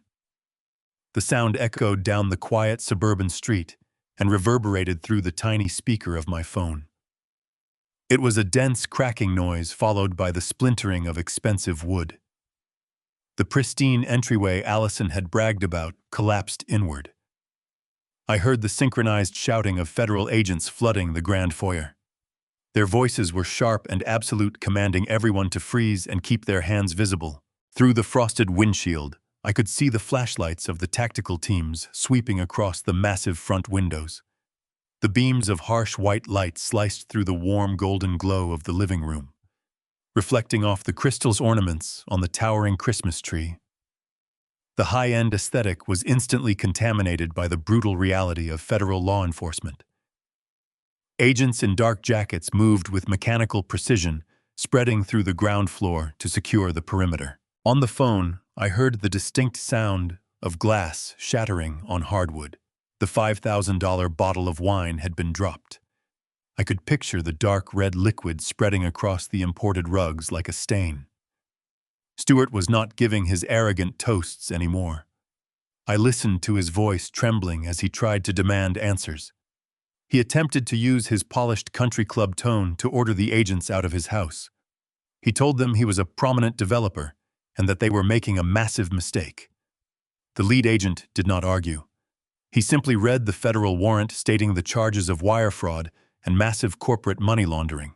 The realization hit Stewart with the force of a physical blow. The phone captured the exact moment his lungs failed him. He began to hyperventilate, gasping for air, as the federal agent ordered him to turn around and place his hands behind his back. The man who had spent 2 decades stealing investor capital and parading around as a financial titan was suddenly reduced to a weak, terrified old man. I heard the metallic click of the steel handcuffs locking around his wrists. The sound was followed by a heavy thud. Stewart had collapsed. His knees gave out beneath him, and he fell to the floor, weeping openly in his velvet dinner jacket. Barbara was screaming in the background. My ex-wife was demanding that someone call a lawyer. She was threatening to sue the federal government for ruining her holiday. She was clinging to the arrogant delusion that her status made her untouchable. An agent calmly instructed her to step back and sit down, or she would be detained for obstructing a federal raid. Her shouting quickly dissolved into pathetic sobbing as she watched the man she had traded her family for crying on the floor like a child. But Travis was not crying. Travis was running. Through the open phone connection, I heard the chaotic scuffle moving toward the back of the house. Allison was standing in the center of the living room, completely paralyzed, but her husband had chosen the path of a pure coward. Travis knew his offshore routing accounts were frozen, and he knew the agents coming through the front door were there to lock him in a cage for bank fraud. He abandoned his wife without a single word. I listened as heavy boots pounded across the marble floors of the kitchen. Travis had sprinted toward this back patio, attempting to escape into the dark, freezing woods behind the property. He slammed through the glass sliding doors, shattering the pane in his desperate panic. He ran out into the winter night, leaving Allison alone with the federal raiding party. His escape lasted exactly 15 seconds. The tactical perimeter had already been established around the entire estate. I heard the muffled shouts coming from the back lawn. Agents had intercepted him the moment his feet touched the snow. There was a brief struggle, accompanied by the sound of Travis slipping on the ice and falling hard onto the frozen patio. The agents dragged him back into the house. I listened to him pleading with the officers, begging them to let him go. He was crying out that he had nothing to do with Stewart's business and that he was just a young entrepreneur. He tried to blame the entire fraud on his father-in-law. The absolute lack of loyalty between the two thieves was finally exposed. Travis was dragged back into the living room and forced to his knees right beside Stuart. The two false kings were now kneeling in spilled wine surrounded by heavily armed federal agents. Their luxury watches and tailored suits meant nothing. They were just two desperate criminals waiting to be hauled away in the back of an armored transport vehicle. Allison was still holding her phone. I could hear her ragged, shallow breathing just inches from the microphone. She was standing in the middle of the wreckage watching her entire reality evaporate. The men she had worshipped, the men she had chosen over her own father, were crying on the floor in handcuffs. The house she thought Stuart had purchased for her was actually owned by a blind trust I controlled. The money Travis had promised her was stolen. The prestige she had guarded so fiercely was nothing but a cheap illusion built on a foundation of federal crimes. She was entirely surrounded by the absolute truth, and there was no velvet jacket or crystal ornament left to hide behind. She watched the agents begin to gather the financial documents and the expensive electronics from the study. She watched them catalog the luxury items bought with stolen funds. She watched Barbara sitting on the sofa, shivering in terror, as her fraudulent life was packed into plastic evidence bins. I sat in my truck and listened to the destruction of the lie. The cold air inside the cabin was biting, but I felt a profound, settling peace. The cancer had been surgically removed from my daughter's life. The men who had poisoned her mind and placed her in federal jeopardy were currently being pulled up from the floor and marched out the ruined front doors. Dad, Allison whispered into the phone, her voice completely hollowed out by the sheer magnitude of the devastation. They are taking them away. They are taking Travis away. I watched through this frosted windshield as the federal agents escorted the two men out into the freezing snow. Stuart was stumbling, his velvet jacket torn, his head hanging down in total defeat. Travis was looking around frantically, his face pale and wet with tears. The agents guided them to separate unmarked vehicles. The heavy doors slammed shut, sealing them inside. I held the phone to my ear. I could have spoken. I could have offered a lecture or demanded an apology for the way they had treated me.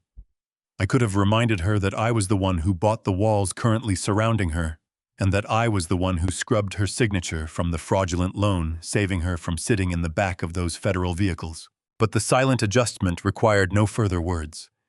The lesson had been delivered with brutal, absolute clarity. The false kingdom was completely eradicated, and the men who built it were gone. Allison was standing completely alone in the wreckage of her own arrogance. She was safe from the law, but she was entirely stripped of her illusions. She would have to rebuild her life from the ground up, and she would have to do it without the crutch of stolen wealth. I lowered the phone from my ear. I pressed the red button on the screen, cutting the connection and severing the line. The silence filled the cabin of my truck. I put the vehicle in gear and slowly drove away from the flashing lights, leaving the wealthy district far behind me. The sun rose on Christmas morning, casting a harsh, bright light over the fresh snow. The neighborhood was quiet. Children were waking up to open presents. Families were gathering around warm fires. I sat at my worn kitchen table drinking black coffee. My house was completely silent. There were no crystal ornaments. There was no $5,000 wine. There was only the steady ticking of the wall clock and the deep settling peace of a clean foundation. My secure phone buzzed against the Formica table. It was Kenneth. He had been awake all night monitoring the legal fallout of the federal raid. He called to give me the morning briefing. The tactical teams had finished processing the mansion. Stuart and Travis had been processed at the federal detention center downtown. They spent Christmas Eve in concrete holding cells, stripped of their tailored suits and their imported leather shoes. Kenneth told me Allison was currently standing in the lobby of the federal courthouse. She had arrived at dawn, wrapped in a designer winter coat, demanding to speak to a judge. She had contacted one of the most expensive criminal defense attorneys in the city. The attorney met her in the lobby and requested a massive cash retainer before he would even file a motion for a bail hearing. Allison opened her purse and handed the attorney her premium platinum credit card. The attorney ran the card through his mobile processing terminal. It was declined. Kenneth explained that Allison had laughed it off. She blamed it on a holiday banking error. She pulled out a second card. Declined. She pulled out her primary debit card tied to the joint account she shared with Travis. Declined. She opened her banking application on her phone to wire the funds directly. The screen flashed a red error code stating her accounts were under federal review. I listened to Kenneth outline the financial reality of my daughter's mourning. I had legally severed Allison from the massive $4 million fraudulent loan. She was safe from federal prison. But I had not protected the stolen money Travis had parked in their joint checking accounts. The federal authorities had executed a total sweep. They froze every single asset connected to Stewart's holding companies and Travis's tech startup. The government locked the vaults to audit the wreckage. Every dollar Allison thought she owned was instantly inaccessible. She stood in the courthouse lobby holding a wallet full of entirely useless plastic. The high-profile defense attorney packed up his briefcase and walked away, leaving her completely alone. She could not pay the retainer. She could not post the federal bail. Her husband was going to remain locked inside a cage. Kenneth then gave me the update on Barbara. My ex-wife had woken up in a massive freezing house. The federal agents had removed the shattered front doors as evidence and boarded up the entrance with cheap plywood. The agents had confiscated the luxury vehicles from the driveway. Barbara tried to order a car service to take her to the courthouse, but her supplementary credit cards were completely dead. Stewart had kept the actual wealth hidden behind his corporate entities. He had never put real liquid cash in Barbara's name. He just gave her pieces of plastic attached to his fraudulent empire. When the empire collapsed, the plastic turned into garbage. Barbara was sitting in a ruined mansion, wrapped in a blanket, with $0 to her name. She could not buy a cup of coffee. The woman who left me because I lacked ambition was now entirely destitute. Kenneth finished his report and hung up the phone. I took another sip of my black coffee. The fallout was mathematically precise. They had built a life based entirely on the illusion of money. When the money vanished, the illusion shattered, and there was nothing real underneath to support them. 10 minutes later, my personal phone began to ring. It was not the secure line I used for Kenneth. It was the standard number my daughter had called yesterday when she uninvited me from her perfect holiday dinner. I did not answer. I let it go to voicemail. The phone rang again, and again. The voicemails began to stack up in my inbox. I set my coffee mug down and pressed the button to listen to the messages. The first message was frantic. "Dad, pick up the phone," Allison pleaded, her voice echoing slightly in the vast marble lobby of the courthouse. "My cards are not working. The bank says the accounts are frozen pending a federal review. The lawyer walked out on me. Travis is still in a holding cell, and they will not let me see him. Please, I need a loan. I just need you to wire me the bail money. I will pay you back, I promise." The second message arrived 5 minutes later. The panic had escalated into sheer terror. "Dad, please answer me," she cried. "I called Stewart's bankers, but nobody is picking up. Mom is trapped at the house and she has no cash. All of Stewart's accounts are gone. The feds took everything. Dad, I have $20 in my purse. I cannot even afford to hire a taxi to go home. You have to help me." The third message was barely a whisper. The arrogance was completely eradicated. The country club friends were nowhere to be found. The wealthy neighbors had locked their gates and turned off their phones. The people who worshipped Stewart's velvet jacket had abandoned the sinking ship the moment the federal agents arrived. "Dad," she sobbed, her voice completely broken. "You said you owned the debt. You said you controlled the holding company. You are the only one who has money. Please. You are my father. I have nobody else. Please come get me." I deleted the voicemails. The sequence of events had played out exactly as I engineered. Allison had looked around her shattered world and realized the hard truth. The false kings were gone. The flashy developers and the smooth-talking entrepreneurs were locked in concrete cages. When the illusion of wealth was violently ripped away, there was only one person left standing, the quiet man in the flannel jacket. The man who drove a 10-year-old truck. The man she had discarded yesterday because he did not fit her aesthetic. She had completely run out of options. She had run out of stolen money. She had run out of arrogant men to protect her. She finally understood that her only hope for survival was the father she had thrown away. I finished my coffee and stood up from the Formica table. I knew they would not wait at the courthouse. They had no money for a taxi, but desperation would force them to find a way.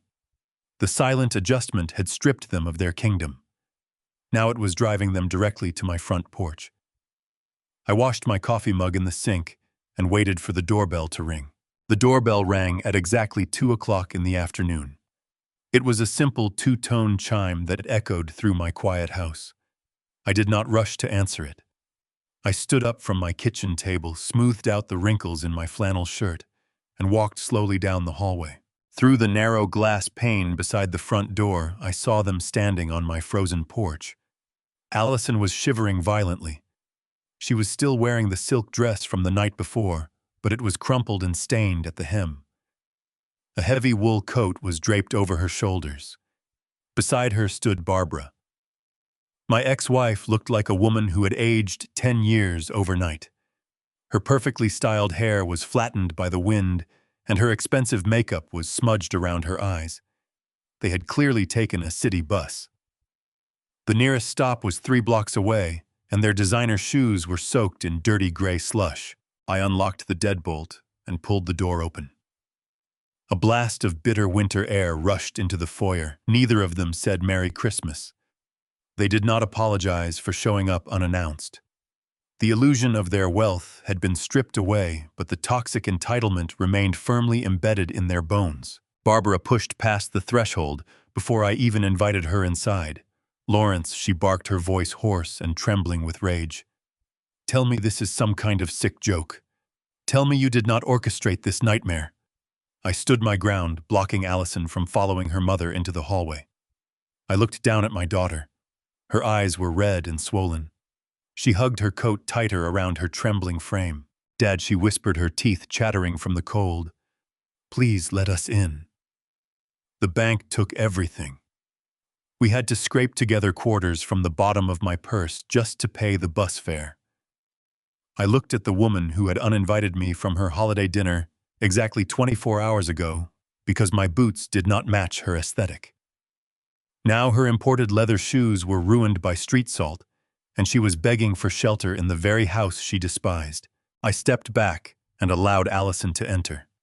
She practically collapsed into the warmth of the foyer, rubbing her frozen hands together. Barbara, however, was not looking for warmth. She was looking for a bailout. She paced across my worn living room carpet, her eyes darting around the modest furniture she had mocked for decades. "I saw the news broadcast." "Lawrence," Barbara snapped, pointing a trembling finger at my chest. I heard what you said on national television.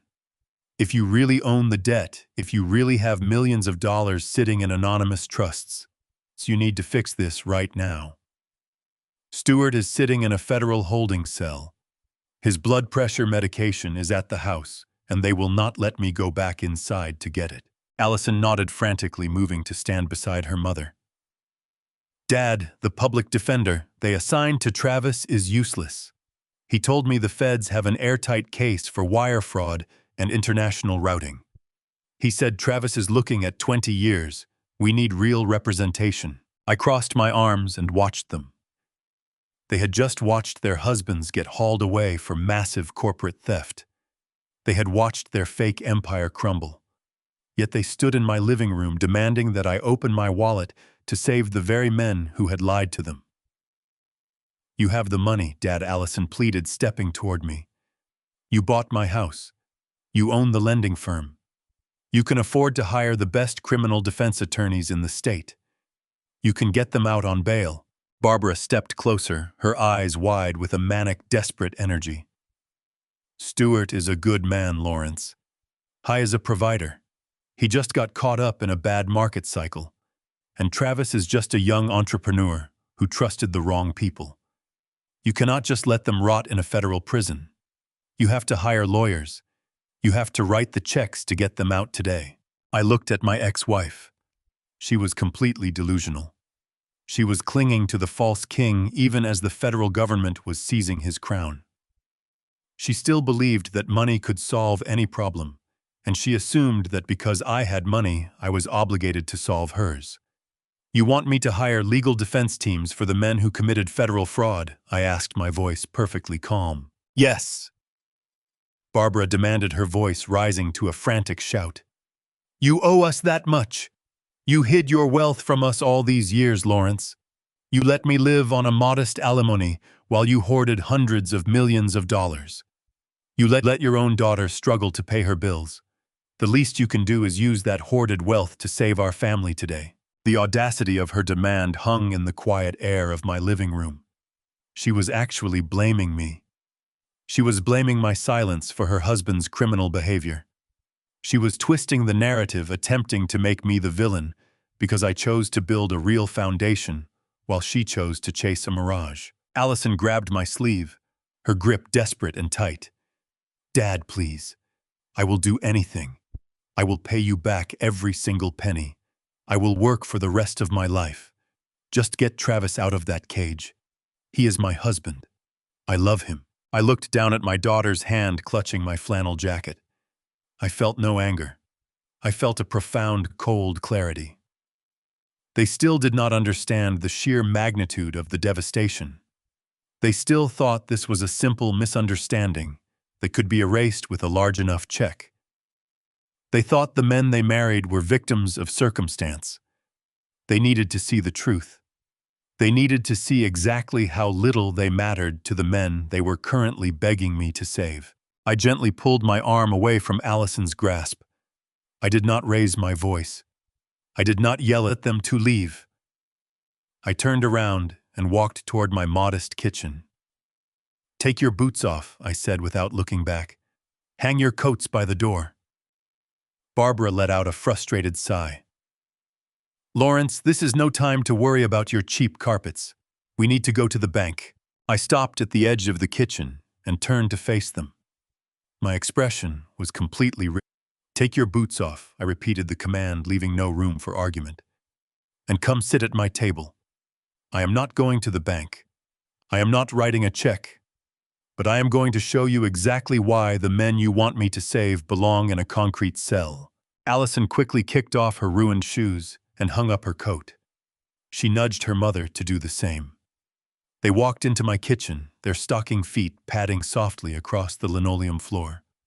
They sat down at the formica table, looking at me with a mixture of confusion and desperate hope. They thought they were sitting down to negotiate a bailout. They did not realize they were sitting down to look at their own autopsies.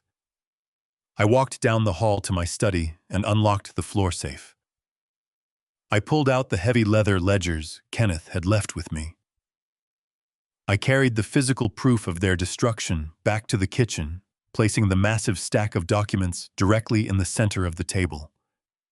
The final phase of the silent adjustment was about to begin. I returned from my study carrying 3 folders and a narrow leather ledger. I placed them on the kitchen table one at a time. This is not a negotiation, I said. You came here asking me to rescue 2 innocent men. Before you ask again, you are going to look at what they actually did. Barbara folded her arms. Stewart made mistakes, she said. That does not make him a criminal. I opened the ledger to a page Kenneth had marked with a black tab. Instead of walking her through years of transactions, I placed a 1-page forensic summary over the columns. The summary listed Stewart's legitimate revenue, his required debt payments, and his actual available cash for each of the previous 10 years. Every annual figure ended in a deficit. I pushed the page toward Barbara. Read the final column. She looked down reluctantly. The column showed that Stewart's companies had been insolvent for nearly a decade. The interest payments that kept his properties out of foreclosure had not come from completed developments.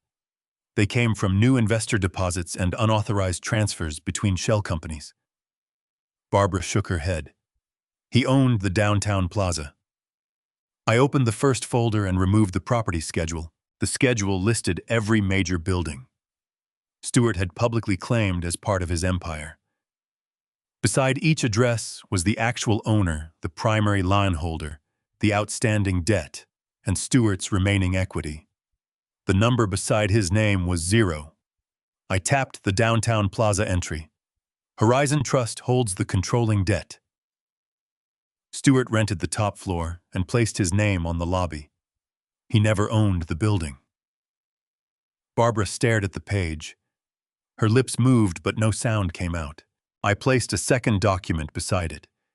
It was the account freeze confirmation from Pinnacle Commercial Bank. Every business account, credit line, and personal card connected to Stewart had been secured because the collateral supporting them belonged to creditors. The cars, the offices, the parties, and the wine were not evidence of wealth, I said. They were expenses charged against a collapsing company. Barbara looked away from the documents. I turned to Allison. She had not stopped crying since entering the house, but she was still clutching the belief that Travis had been trying to save their future. I opened the second folder. Inside was the one-way airline reservation, the offshore account certification, and a copy of the transfer instruction recovered from his corporate system. I placed the airline ticket in front of her first. She read the departure time. 6 in the morning. Then she read the destination. Her hands began to shake. Why was he going there? She whispered. I placed the offshore account document beside the ticket. The account was held only in Travis's name. No spouse was listed. No business partner was listed. The beneficiary instructions directed the funds to remain beyond United States jurisdiction. Allison looked at the date on the transfer order and then at the date on the ticket. The transaction was scheduled to complete before his departure. He was leaving without me, she said. I did not answer. The documents already had. She picked up the ticket and turned it over as though she expected to find some explanation on the back. There was nothing. He told me the money was for the company. The company was the doorway, I said. You were the shield. Her shoulders folded inward. I moved the final folder into the center of the table. This one concerns the house. Allison wiped her face and stared at the cover. I removed the original deed, the blind trust formation documents, and the bank confirmation showing the purchase funds. I arranged them chronologically rather than explaining their history. The first page showed that the mansion had been purchased without a mortgage. The second showed the source of the cash.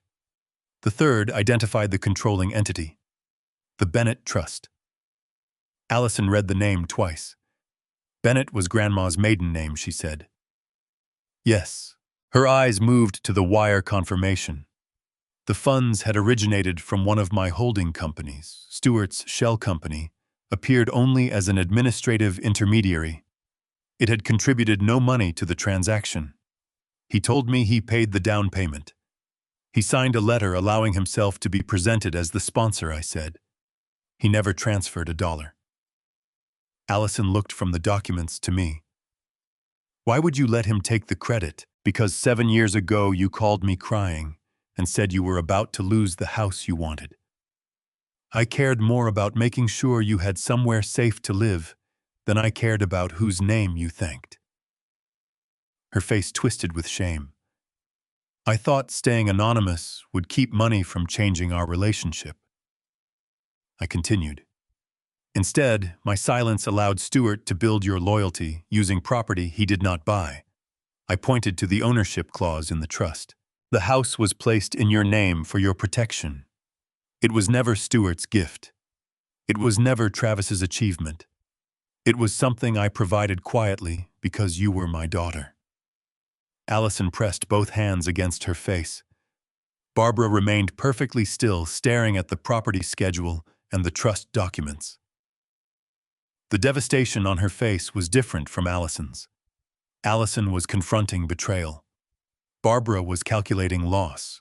She looked at the value printed on the trust statement. Then she looked at me. The grief disappeared from her eyes. Something much colder took its place. I watched Barbara process the reality sitting on my Formica table. The man she had abandoned 2 decades ago for a flashy real estate developer was standing in front of her, controlling a fortune she could not even comprehend. I saw the exact moment her panic mutated into something else entirely. I saw the fear in her eyes vanish completely, replaced by a sudden, overwhelming wave of greed. Barbara stood up from the table. She smoothed the front of her ruined designer coat and lifted her chin, trying to summon the country club superiority that had defined her entire existence. She pointed a manicured finger at the heavy leather ledgers resting between us. "You hid this from me, Lawrence," she said, her voice rising into a shrill accusation. "You had all this money, you had all these holding companies, and you let me walk away with a meager alimony settlement. You lied to the divorce courts." I looked at her without moving a single muscle. She was actually trying to rewrite history in real time to make herself the victim. "You are a fraud," Barbara sneered, stepping closer to me. "You played the pathetic working-class mechanic while you were hoarding millions of dollars in secret accounts. That is marital fraud. Those patents you filed, those structural designs you sold to the commercial construction industry, you were working on those while we were still married. I am entitled to half of everything you own." Allison looked up from the table, her tear-stained face shifting between her mother and me.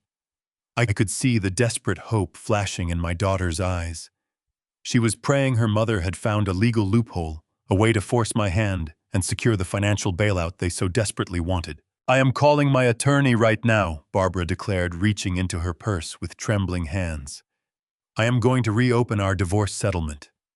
I am going to tell the judge that you concealed massive corporate assets. I will take half of your trusts, half of your properties, and half of that lending firm you just bought. You are going to pay for every single thing Stuart lost tonight." I let her finish her desperate rant. I let her cling to the fantasy that she could somehow bully her way into my bank accounts, just like she used to do when we were young.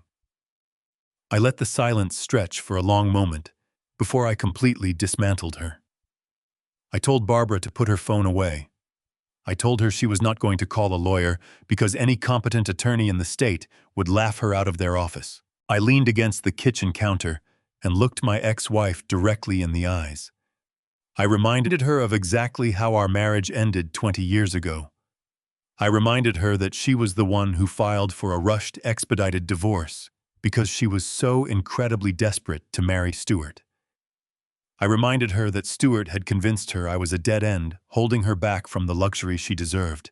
To speed up the divorce proceedings, I said, my voice perfectly level, "You signed an ironclad separation agreement. You demanded to keep our original suburban house, and in exchange you permanently waived your right to any of my future earnings, my retirement accounts, and my intellectual property. You signed away your entire future with me because you wanted to run to a man wearing a velvet jacket." Barbara swallowed hard, but she kept her chin raised. "That does not matter," she argued. "If you were developing those patents in our garage while we were married, they are community property. You hid your wealth, and I will prove it." "I did not hide anything, Barbara," I replied, shutting down her final delusion. "I submitted my very first patent application exactly 13 months after the judge signed our final divorce decree. I did not secure my first commercial manufacturing contract until 3 years after that. I did not form my primary holding company until 5 years after you changed your last name to match the man who is currently sitting in a federal cell." I watched the blood drain from her face. Her aggressive posture began to crumble. "Every single dollar I have ever made," I explained slowly and clearly, "was generated legally and entirely outside the window of our marriage. I built my empire with my own 2 hands long after you walked out my front door. You have absolutely no claim to my intellectual property. You have no claim to my holding companies. You have zero legal standing to reopen a 20-year-old divorce settlement that you explicitly demanded." I pushed myself off the counter and took a step toward her. I told her that my corporate attorney, Kenneth Wright, had anticipated her greed a decade ago. I told her Kenneth had proactively audited our entire divorce file just to ensure my assets were completely bulletproof against any future frivolous claims she might try to file. I told her the legal wall separating her from my money was 10 miles high and reinforced with titanium. She was never going to touch a single penny of my wealth. Barbara stared at me, her mouth slightly open.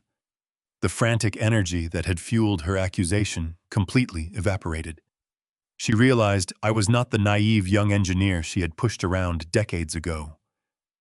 I was a man who had spent 20 years planning for every single contingency. She looked down at her ruined designer shoes. She looked at the cheap Formica table. She realized the brutal truth of her own choices. The man she abandoned was a billionaire. The man she chose was entirely bankrupt. She had traded a literal fortune for a complete illusion, and there was absolutely no one to blame but herself. She slowly sank back into her kitchen chair. She wrapped her arms around herself, shivering in the cold reality of her absolute poverty. She did not say another word. Her greed had been suffocated by the cold, hard facts. The false queen had been legally and completely evicted from my kingdom. The silence in the kitchen settled heavily over the Formica table. Barbara was completely defeated, staring blankly at the floor. But Allison was still looking at the trust documents. She traced her trembling fingers over the signature lines where my name sat, legally proving I had purchased the mansion she lived in. The illusion she had built her entire life around was entirely shattered. She looked up at me, and the arrogance that usually hardened her features was completely gone. She looked exactly like she did when she was a little girl who had broken a toy and was terrified of the consequences. "Dad," she whispered, her voice cracking under the weight of the realization. "I am so sorry. I did not know. I never knew you did all of this for me." She stood up from her chair and took a step toward me. She reached out and grabbed the sleeve of my flannel shirt, clinging to the fabric, like a drowning woman holding onto a piece of driftwood. "We can fix this. Dad," she pleaded, tears streaming down her face. "We can be a real family again. You can come over for Sunday dinners. We do not need Stuart anymore. We do not need his money because we have you. Just please help me save Travis. He is my husband, and I cannot lose him. Just write a check for his bail and a good lawyer. I promise I will spend the rest of my life making it up to you." I stood perfectly still, letting her grip my sleeve. I listened to her promises. I heard the desperation in her voice. For 30 years, I had given her everything she asked for. I had stepped into the shadows so she could walk in the light. I had let her disrespect me because I thought my silence was an act of love. But listening to her beg for money to save the man who had actively planned to destroy her, I realized my silence had only made her weak. I gently reached down and pried her fingers off my sleeve. I took a step back, putting a physical distance between us. "I am not writing a check. Allison," I said, my voice completely steady and hollow.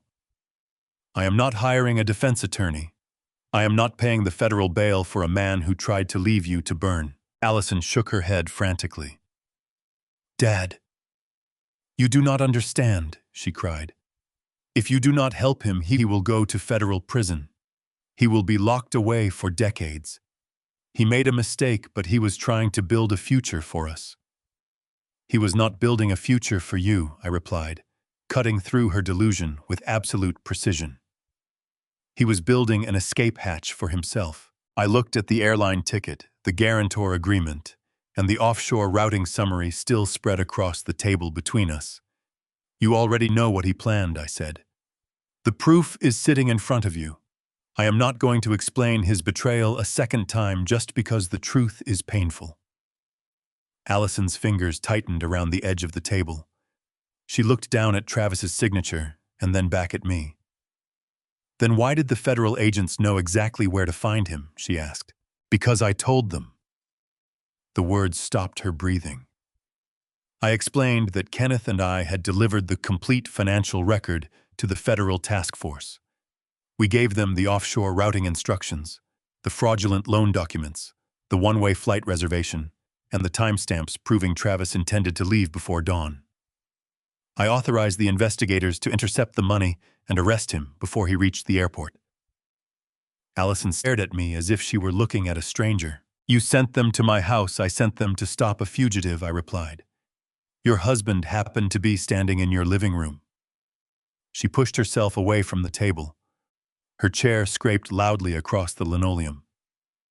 "You destroyed my marriage." "No," I said. "I prevented your husband from using your marriage as the weapon that destroyed you." She opened her mouth, but no words came. I pointed to the guarantor release resting beneath the travel documents. "That paper is the difference between you sitting here and you sitting in a federal interrogation room. I purchased the lending company. I absorbed the fraudulent debt. I removed your name from the collateral obligations before the authorities executed the warrants. I let the silence settle. I saved you from the crime Travis built around you. I did not save the lifestyle you built around Travis." Her face collapsed. She began crying again, but this time I did not step forward to comfort her. For most of her life, I had treated every consequence as something a father should quietly remove. When she overspent, I covered the balance. When she and Travis could not obtain a mortgage, I bought the house through a trust. When Stuart took credit for my money, I remained silent, because I believed her comfort mattered more than the truth. That silence had not protected her character. It had weakened it. "I made mistakes too," I said. "I taught you that someone would always repair the foundation after you damaged it. I let other men pretend to provide for you, because I did not want you to feel embarrassed by the father you actually had. Every time I protected you from reality, I made it easier for you to choose appearances over judgment." Allison shook her head. "I said I was sorry. I heard you. Then help me." "I already did." She looked toward the documents as though another answer might be hidden between the pages. "What am I supposed to do now? You cooperate with the investigation. You tell the truth about every document Travis asked you to sign. You stop defending the men who used you. Then you find work, secure a place you can honestly afford, and rebuild your life without pretending someone else's money belongs to you." Her expression hardened briefly with fear. "You expect me to lose everything. I expect you to stop calling stolen things yours." Barbara shifted uncomfortably in the chair beside her, but I kept my attention on my daughter. "I will not finance a criminal defense designed to help Travis escape the consequences of what he did. I will not pay Stuart's lawyers. I will not restore the accounts the government froze, and I will not replace the mansion, the cars, or the social standing you lost." Allison lowered her head. "You are my father. That is why I removed your name from a crime that could have taken 20 years of your life. But being your father does not require me to purchase your comfort forever." I gathered the loan documents into a single stack and closed the folder. "Travis tried to leave you in the wreckage. I stopped him. I gave you the legal opportunity to walk away from that wreckage alive and free." I slid the folder toward her. "That was my Christmas gift to you." The kitchen was completely silent. The only sound was the harsh, ragged breathing of my daughter as she processed the absolute magnitude of what I had done. I had destroyed her entire world solely to protect her life. Now I stood up straight, adjusting the collar of my flannel shirt. "You are asking me to clean up the rest of your mess. You are asking me to bail out a traitor and fund your lifestyle because you suddenly realize I have money."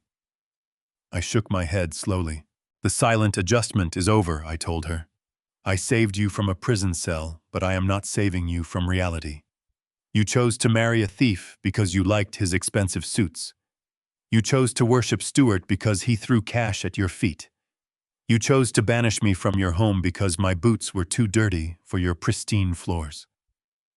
Allison wept openly, her face buried in her hands. She had absolutely nothing left to say. "You are going to have to find a job." "Allison." I instructed, my voice devoid of any pity. You are going to have to rent a small apartment. You are going to have to learn how to buy your clothes at discount stores, and you are going to have to learn how to survive without relying on arrogant men. The rest of this mess belongs entirely to you." I turned my attention to Barbara. My ex-wife was still sitting frozen in her chair, staring at me as if she had never actually seen me before. "Put your boots on," I commanded, pointing toward the hallway. "Put your coats on and walk out my front door." Neither of the women argued. They did not have the strength left to fight. The false kings were locked away, and the illusion of their superiority had been burned to the ground. They slowly stood up from the formica table and walked silently down the hallway. I watched them pull their ruined designer shoes over their freezing feet. I watched them wrap their coats around their shivering shoulders. They opened the front door and stepped out into the bitter winter wind. I closed the heavy wooden door behind them and turned the deadbolt. The house was completely quiet again. The foundation was clean. 3 months later, the winter snow had melted into a bitter, muddy spring. I sat in the very back row of the federal courthouse, resting my hands on my knees. The room smelled of polished oak and absolute defeat.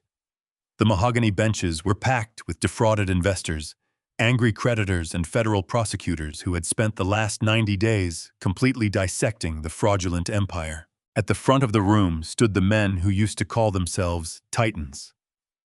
Stuart and Travis were no longer wearing velvet dinner jackets or imported silk ties. They wore identical shapeless orange prison jumpsuits. Their wrists and ankles were bound by heavy steel chains that clinked loudly, echoing against the high vaulted ceilings every time they shifted their weight. The arrogance that had fueled their entire existence was completely eradicated. They looked small, pale, and entirely unremarkable. The federal judge looked down from his elevated bench. He did not offer them any sympathy. He read the staggering numbers into the official record. He detailed the fake shell companies, the illegal offshore routing, and the massive trail of cross-collateralized debt they had used to fund their luxury lifestyles.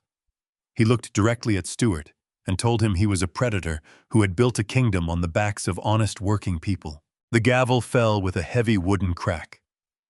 Stuart was sentenced to 25 years in a maximum security federal penitentiary. Travis, the young entrepreneur, who thought he could outsmart the government and flee the country, was sentenced to 15 years without the possibility of early parole. I watched Travis turn around to look at the gallery. His eyes scanned the crowded wooden benches, searching desperately for my daughter. He was looking for a tether, a single thread of hope to cling to. But Allison refused to look at him. She sat 2 rows ahead of me, staring blankly at the floor.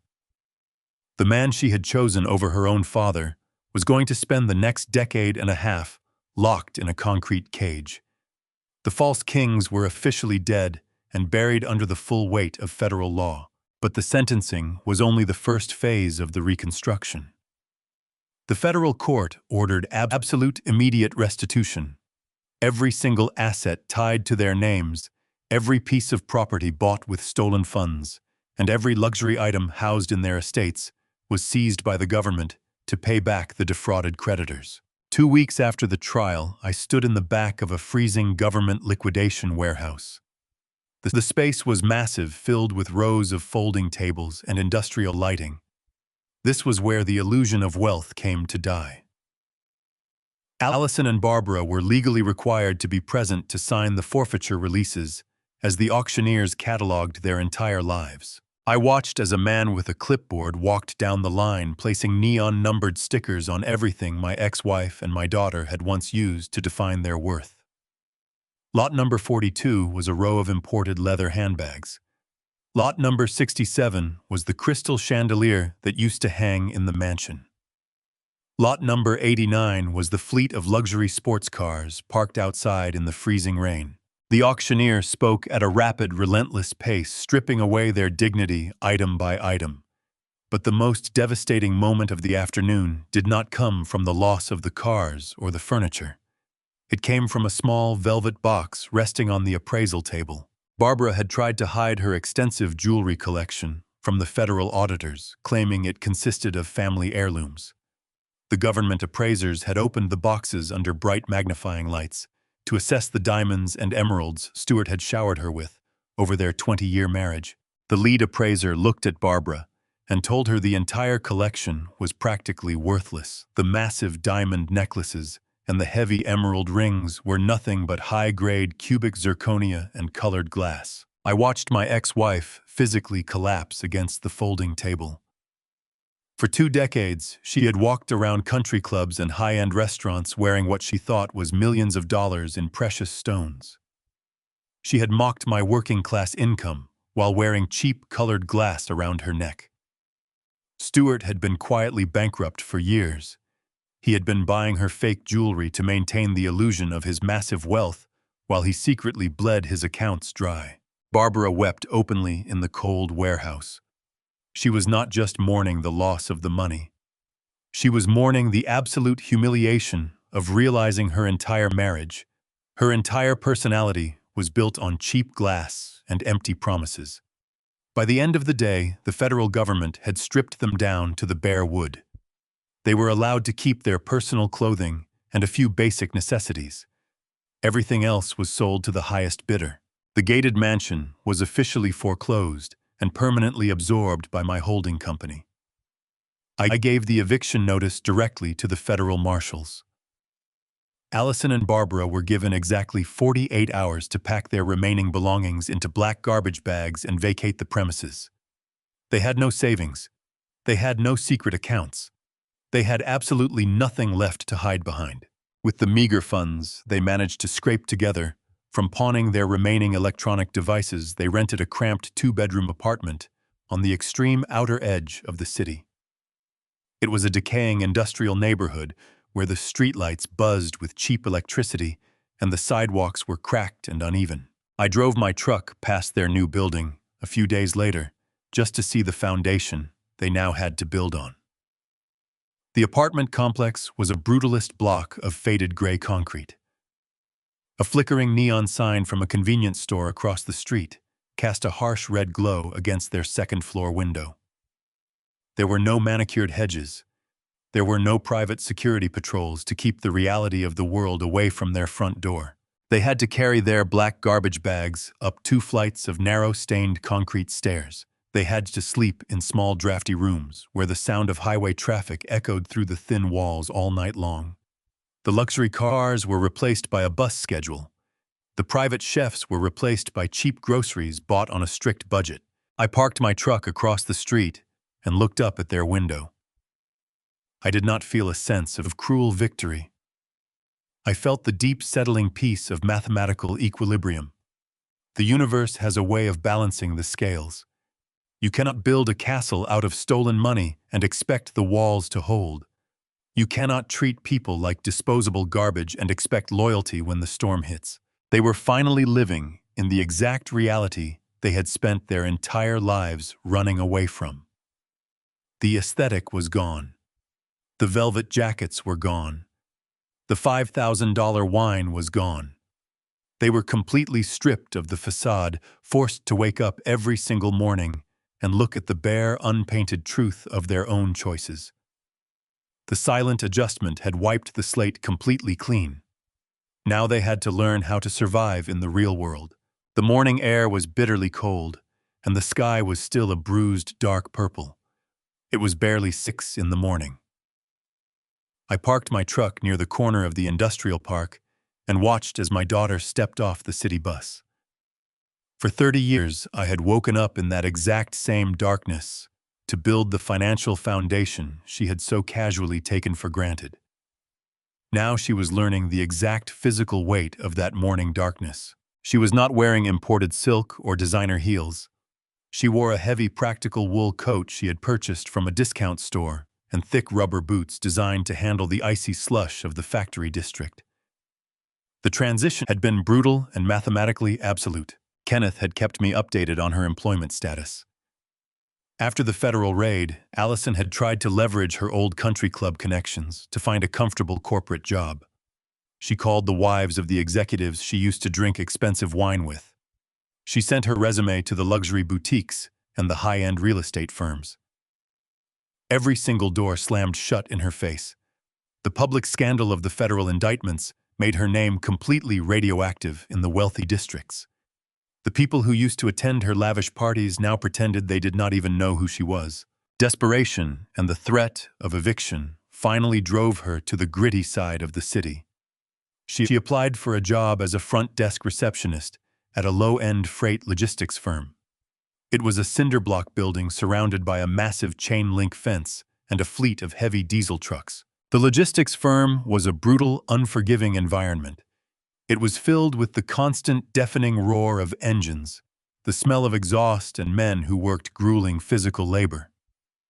Allison's job was to sit at a cheap laminate desk, answer relentlessly ringing phones, manually file greasy shipping manifests, and deal with the constant complaints of delayed cargo.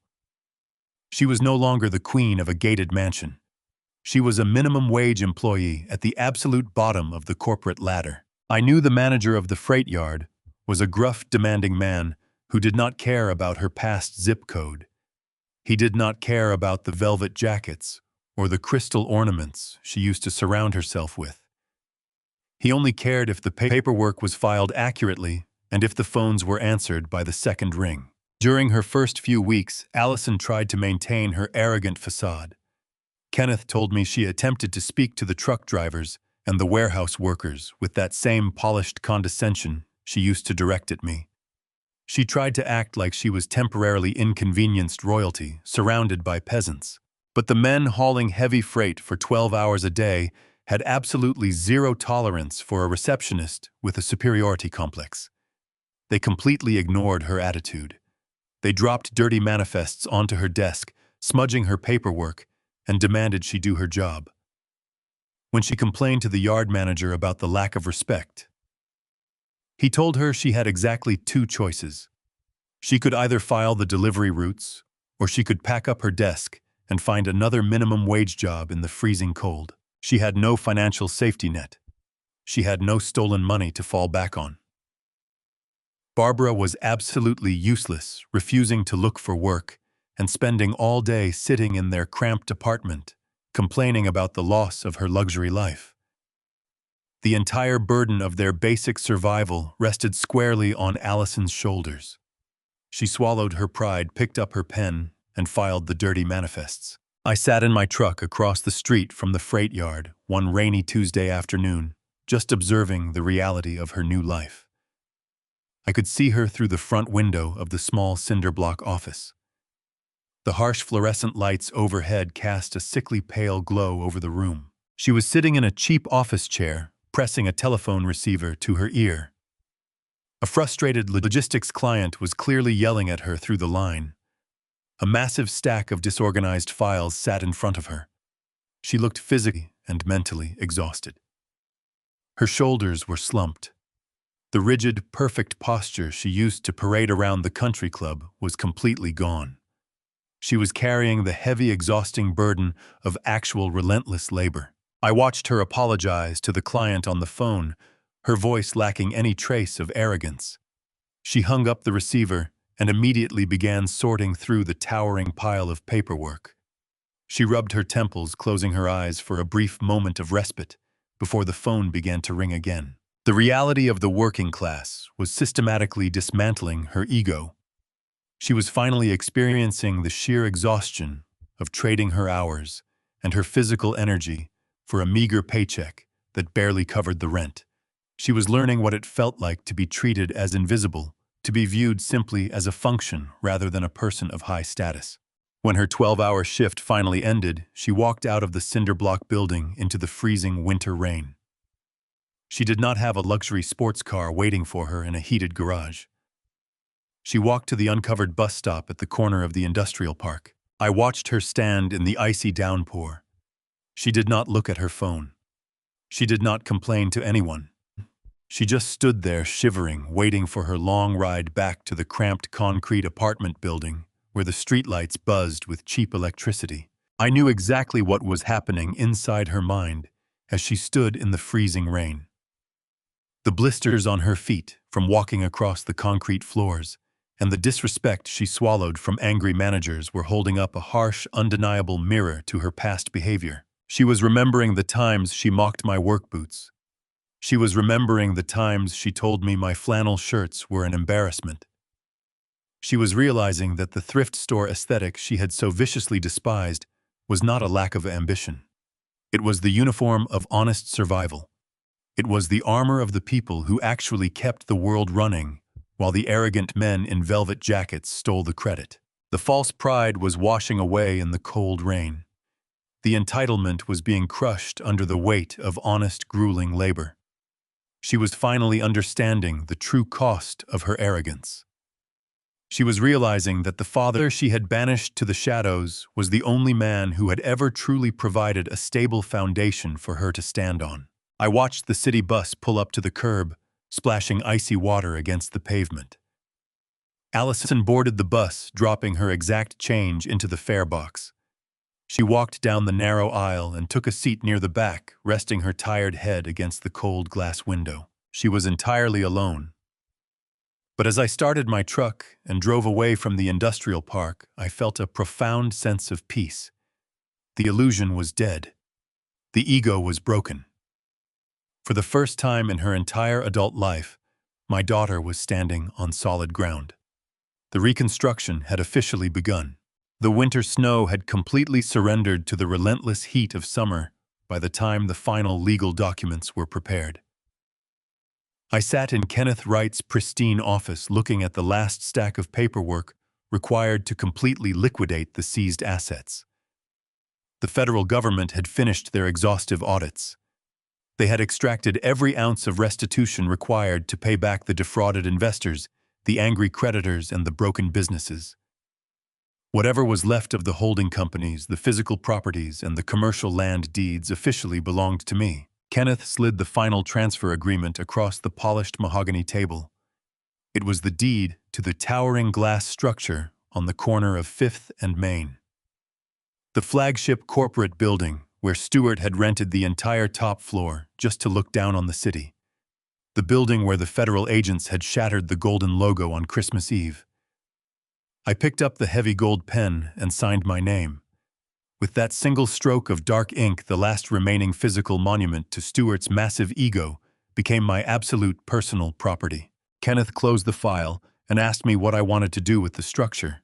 He suggested we could renovate the shattered lobby and lease the premium office space to legitimate tech firms or international banks. He told me the land alone was worth an absolute fortune, and the rental income would add millions to my anonymous trusts.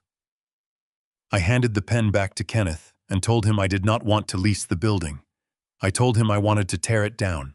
2 weeks later, I stood on the sun-baked sidewalk across the street from the massive glass tower. The morning light was blinding, and the air was thick with the smell of hot asphalt and diesel fuel. The avenue had been completely blocked off by city transit vehicles and police barricades. A massive perimeter of tall chain-link fencing surrounded the pristine brick plaza, where arrogant men in tailored suits used to walk discussing their leveraged buyouts. In the center of the courtyard, parked directly over the spot where the shattered golden letters had fallen, stood a heavy line of industrial bulldozers and massive excavators. I wore my faded flannel shirt and my scuffed work boots. I stood alongside the foreman of the demolition crew, a man with calloused hands and a bright yellow hard hat, who understood the exact physical weight of tearing down a compromised structure. He handed me a heavy remote, detonator wired to the structural charges placed meticulously throughout the load-bearing columns of the building. I looked up at the top floor. The panoramic windows were entirely dark and completely empty. The velvet jackets, the imported wine, the stolen millions, they were all permanently gone. The man who had relentlessly mocked my working-class life was currently sitting in a concrete cell, wearing a shapeless orange jumpsuit.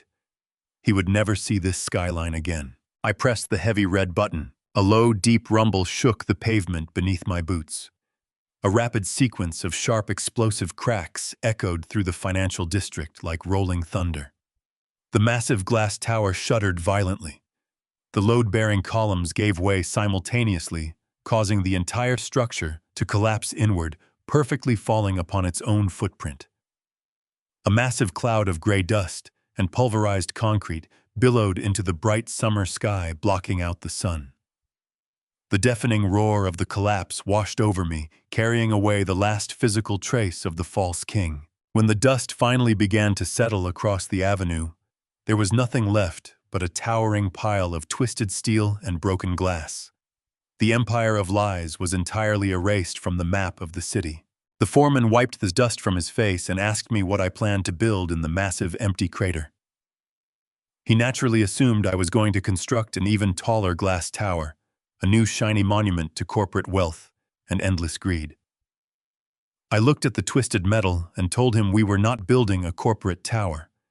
I told him we were going to pour a massive foundation of reinforced concrete and build a sprawling community trade school. I explained the architectural blueprints I had already submitted to the City Zoning Commission. There would be no imported Italian marble in the lobby. There would be no panoramic executive suites or private elevators. Instead, there would be massive industrial workshops filled with welding torches, heavy machinery, complex electrical bore saws, and advanced carpentry tools. I was going to fund the entire academy using the liquidated assets of the fraudulent empire. The money Stewart had stolen from honest working people was going to be returned directly to the working class. The school would offer full-ride scholarships to young men and women who wanted to learn how to build real things with their own two hands. They would learn how to lay foundations that do not crack under massive pressure. They would learn the complex science of structural engineering, the exact same trade that had allowed me to quietly amass the wealth to buy this very city block. I wanted to hire the best master electricians, veteran plumbers, and seasoned mechanics to teach the next generation the absolute value of physical labor. I was creating a space where the dirt under your fingernails was a badge of honor, not a source of shame. I wanted my daughter to see this building every single time she rode the city bus to her grueling logistics job. I wanted her to look out the transit window and see hundreds of young people wearing heavy work boots and faded flannel shirts walking proudly into a state-of-the-art facility. A facility funded entirely by the father she had been so deeply ashamed of. I wanted Allison to finally understand that true power does not come from the price tag on a velvet jacket or the vintage label on a $5,000 bottle of wine. True power comes from the ability to create something tangible from the dirt. Something that can withstand the harshest winter storms without crumbling to the ground. The heavy bulldozers roared to life, their massive steel treads biting into the rubble to begin clearing the debris. I watched the machinery scoop up the broken glass and shattered drywall, loading it into a massive fleet of idling dump trucks. The air was filled with the honest, deafening noise of real labor. The silent adjustment had accomplished its primary goal months ago. The toxic predators were locked away in federal prisons, and the innocent had been legally shielded from the catastrophic fallout. But this philanthropic strike was the final necessary step. It was the complete and absolute transformation of a stolen legacy into a permanent monument to honest hard work. It ensured that Stewart's name would never be spoken in this city again, except as a cautionary tale. I turned away from the active construction site and walked down the bustling city street, blending perfectly into the crowd of ordinary people. I did not need a bronze plaque with my name on the building. I did not need a grand ribbon-cutting ceremony with local politicians and news cameras. I simply needed the quiet, absolute certainty that the ground beneath our feet was finally solid again. The false kingdom had been entirely returned to the earth, and the rebuilding could finally begin. The winter wind howled against the window panes of my living room. It was exactly 1 year since the raid that tore down the false empire. The snow was falling in thick, heavy sheets covering the neighborhood in a pristine blanket of white. I was sitting in my worn leather armchair, directly in front of the crackling fireplace. The warmth of the flames pushed back the bitter cold from outside. My house was completely silent. There were no ringing phones. There were no panicked lawyers or frantic federal agents. There was only the steady popping of burning wood and the deep, absolute peace of a clean foundation. For 12 months, I had watched from a distance as the reconstruction took hold. The towering glass building downtown was gone, completely replaced by the steel framework of the new trade school. My anonymous trust had funded every single beam and every pour of concrete. Young men and women were already registering for the inaugural classes, preparing to learn the value of building real things with their own two hands. The false kings were locked away in their concrete cells, serving their long federal sentences. Barbara had moved to a different state, entirely unable to face the reality of her own poverty in the city where she used to pretend she was royalty. And Allison had spent the last 365 days working at the freight yard. Kenneth had kept me updated on her progress. She never quit. She never tried to run away. She sat at that cheap laminate desk, answering the ringing phones and filing the dirty shipping manifests. She rode the city bus through the rain and the sleet and the brutal summer heat. She paid her rent on time. She learned exactly how much physical energy was required to earn a single dollar. I picked up my mug of black coffee and took a slow sip. The grandfather clock in the hallway ticked steadily toward 8 in the evening. It was Christmas Eve. I had not prepared a massive dinner. I had not bought any expensive gifts. I was simply enjoying the profound quiet of a life stripped of all illusions. I placed the mug back on the side table and watched the orange flames dance in the hearth. Then a soft, hesitant knock echoed from the front door. It was not the sharp, aggressive pounding of federal agents or the frantic hammering of desperate people. It was a quiet, tentative sound. It was the knock of someone who fully expected to be turned away. I stood up from my leather chair. I smoothed out the wrinkles in my faded flannel shirt and walked slowly down the hallway. I did not check the security cameras. I did not look through the narrow glass pane beside the door. I simply reached out and turned the heavy brass deadbolt. I pulled the wooden door open, letting the freezing winter air rush into the warm foyer. Allison was standing on my snow-covered porch. She was not wearing a silk dress or imported leather shoes. She was wrapped in a simple dark wool coat that looked worn at the edges. Her rubber boots were stained with the gray slush of the city streets. Her hair was pulled back into a simple knot, and her face was entirely free of expensive makeup. The polished, arrogant woman who had stood in a gated mansion toasting to stolen wealth was completely gone. In her hands, she held a small tin pie pan wrapped in cheap aluminum foil. Her fingers were red from the biting cold. She looked up at me. Her eyes were tired, carrying the heavy, exhausted weight of a year of relentless physical labor. But they were also entirely clear. The delusion was gone. The toxic entitlement had been completely burned away by the harsh reality of her new life. She did not ask for the loan. She did not demand a bailout or complain about the injustice of her cramped apartment. She just stood there, shivering in the winter wind, holding the small tin pan. "Hi, Dad," she whispered, her voice carrying a deep, rough humility. "I know I am not invited tonight. I know I lost the right to be in your house a long time ago." I stood perfectly still, watching the snow fall softly around her shoulders. I did not say a word. I simply waited to see what the foundation she had been building all year actually looked like. I made a sweet potato pie. She continued, her breath misting in the freezing air. "It is not very good. The oven in my apartment does not heat evenly, and I had to buy the ingredients from the discount market. But I remembered it was your favorite. I just wanted to bring it to you." She looked down at the foil-wrapped pan. A single tear escaped her eye and rolled down her cold cheek. "I do not want any money, Dad," she said softly. "I do not want you to fix my life. I just wondered if maybe I could come inside and sit by the fire with you for a little while." I looked at the woman standing on my porch. I saw the blisters on her hands from filing shipping manifests. I saw the exhaustion in her posture. I saw the absolute profound transformation of a person who had finally learned the true cost of arrogance. She was no longer a pawn hiding behind false kings. She was a woman standing on her own 2 feet, carrying a homemade pie she had paid for with her own honest sweat. The silent adjustment had taken everything from her, but it had given her back her soul. I stepped back and pulled the heavy wooden door wide open. "Come inside, Allison," I said, my voice completely steady and warm.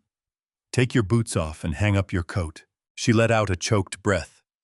She stepped across the threshold, carrying the bitter cold inside with her, but the warmth of the house immediately wrapped around her shoulders. She carefully kicked off her slush-stained boots and hung her worn wool coat on the hook by the door. I closed the door, sealing out the winter storm. The heavy brass deadbolt clicked securely into place. The false empires were dead. The thieves were locked away. The illusions were permanently erased from the earth. I walked into the kitchen and retrieved 2 small plates and 2 forks. Allison carried the tin pan into the living room and set it gently on the coffee table. We sat down together in the warm golden light of the crackling fireplace. We did not speak about the federal raids or the frozen accounts. We did not speak about the men in the orange jumpsuits or the mansions that no longer existed. I served a slice of the sweet potato pie. It was slightly burnt on the edges, and the crust was uneven. It was the most honest and perfect thing she had ever made. I took a bite and looked at my daughter. She was watching me, her tired eyes filled with a quiet, genuine hope. "It is a very good pie, Allison," I told her. She smiled. It was a small, hesitant smile, but it was completely real. We sat together in the glow of the fire, listening to the wood pop and hiss. The foundation was finally solid. The world was right. The silent peace had fully arrived. The lesson learned. The most profound lesson from Lawrence and Allison's journey is that true wealth is never measured by flashy cars, imported wine, or a fabricated social status. A life built on deception and arrogance is like a house of cards. It will inevitably collapse under the weight of reality. Genuine power and security come from absolute honesty, hard work, and a solid foundation of character. When the illusion of money is violently stripped away, all that remains is who you truly are. Allison had to lose her fake kingdom to discover that dignity earned through honest sweat and humility is the only inheritance that actually matters. If this story of quiet justice and hard-earned humility resonated with you, please hit the like button and subscribe for more tales of absolute truth and resilience.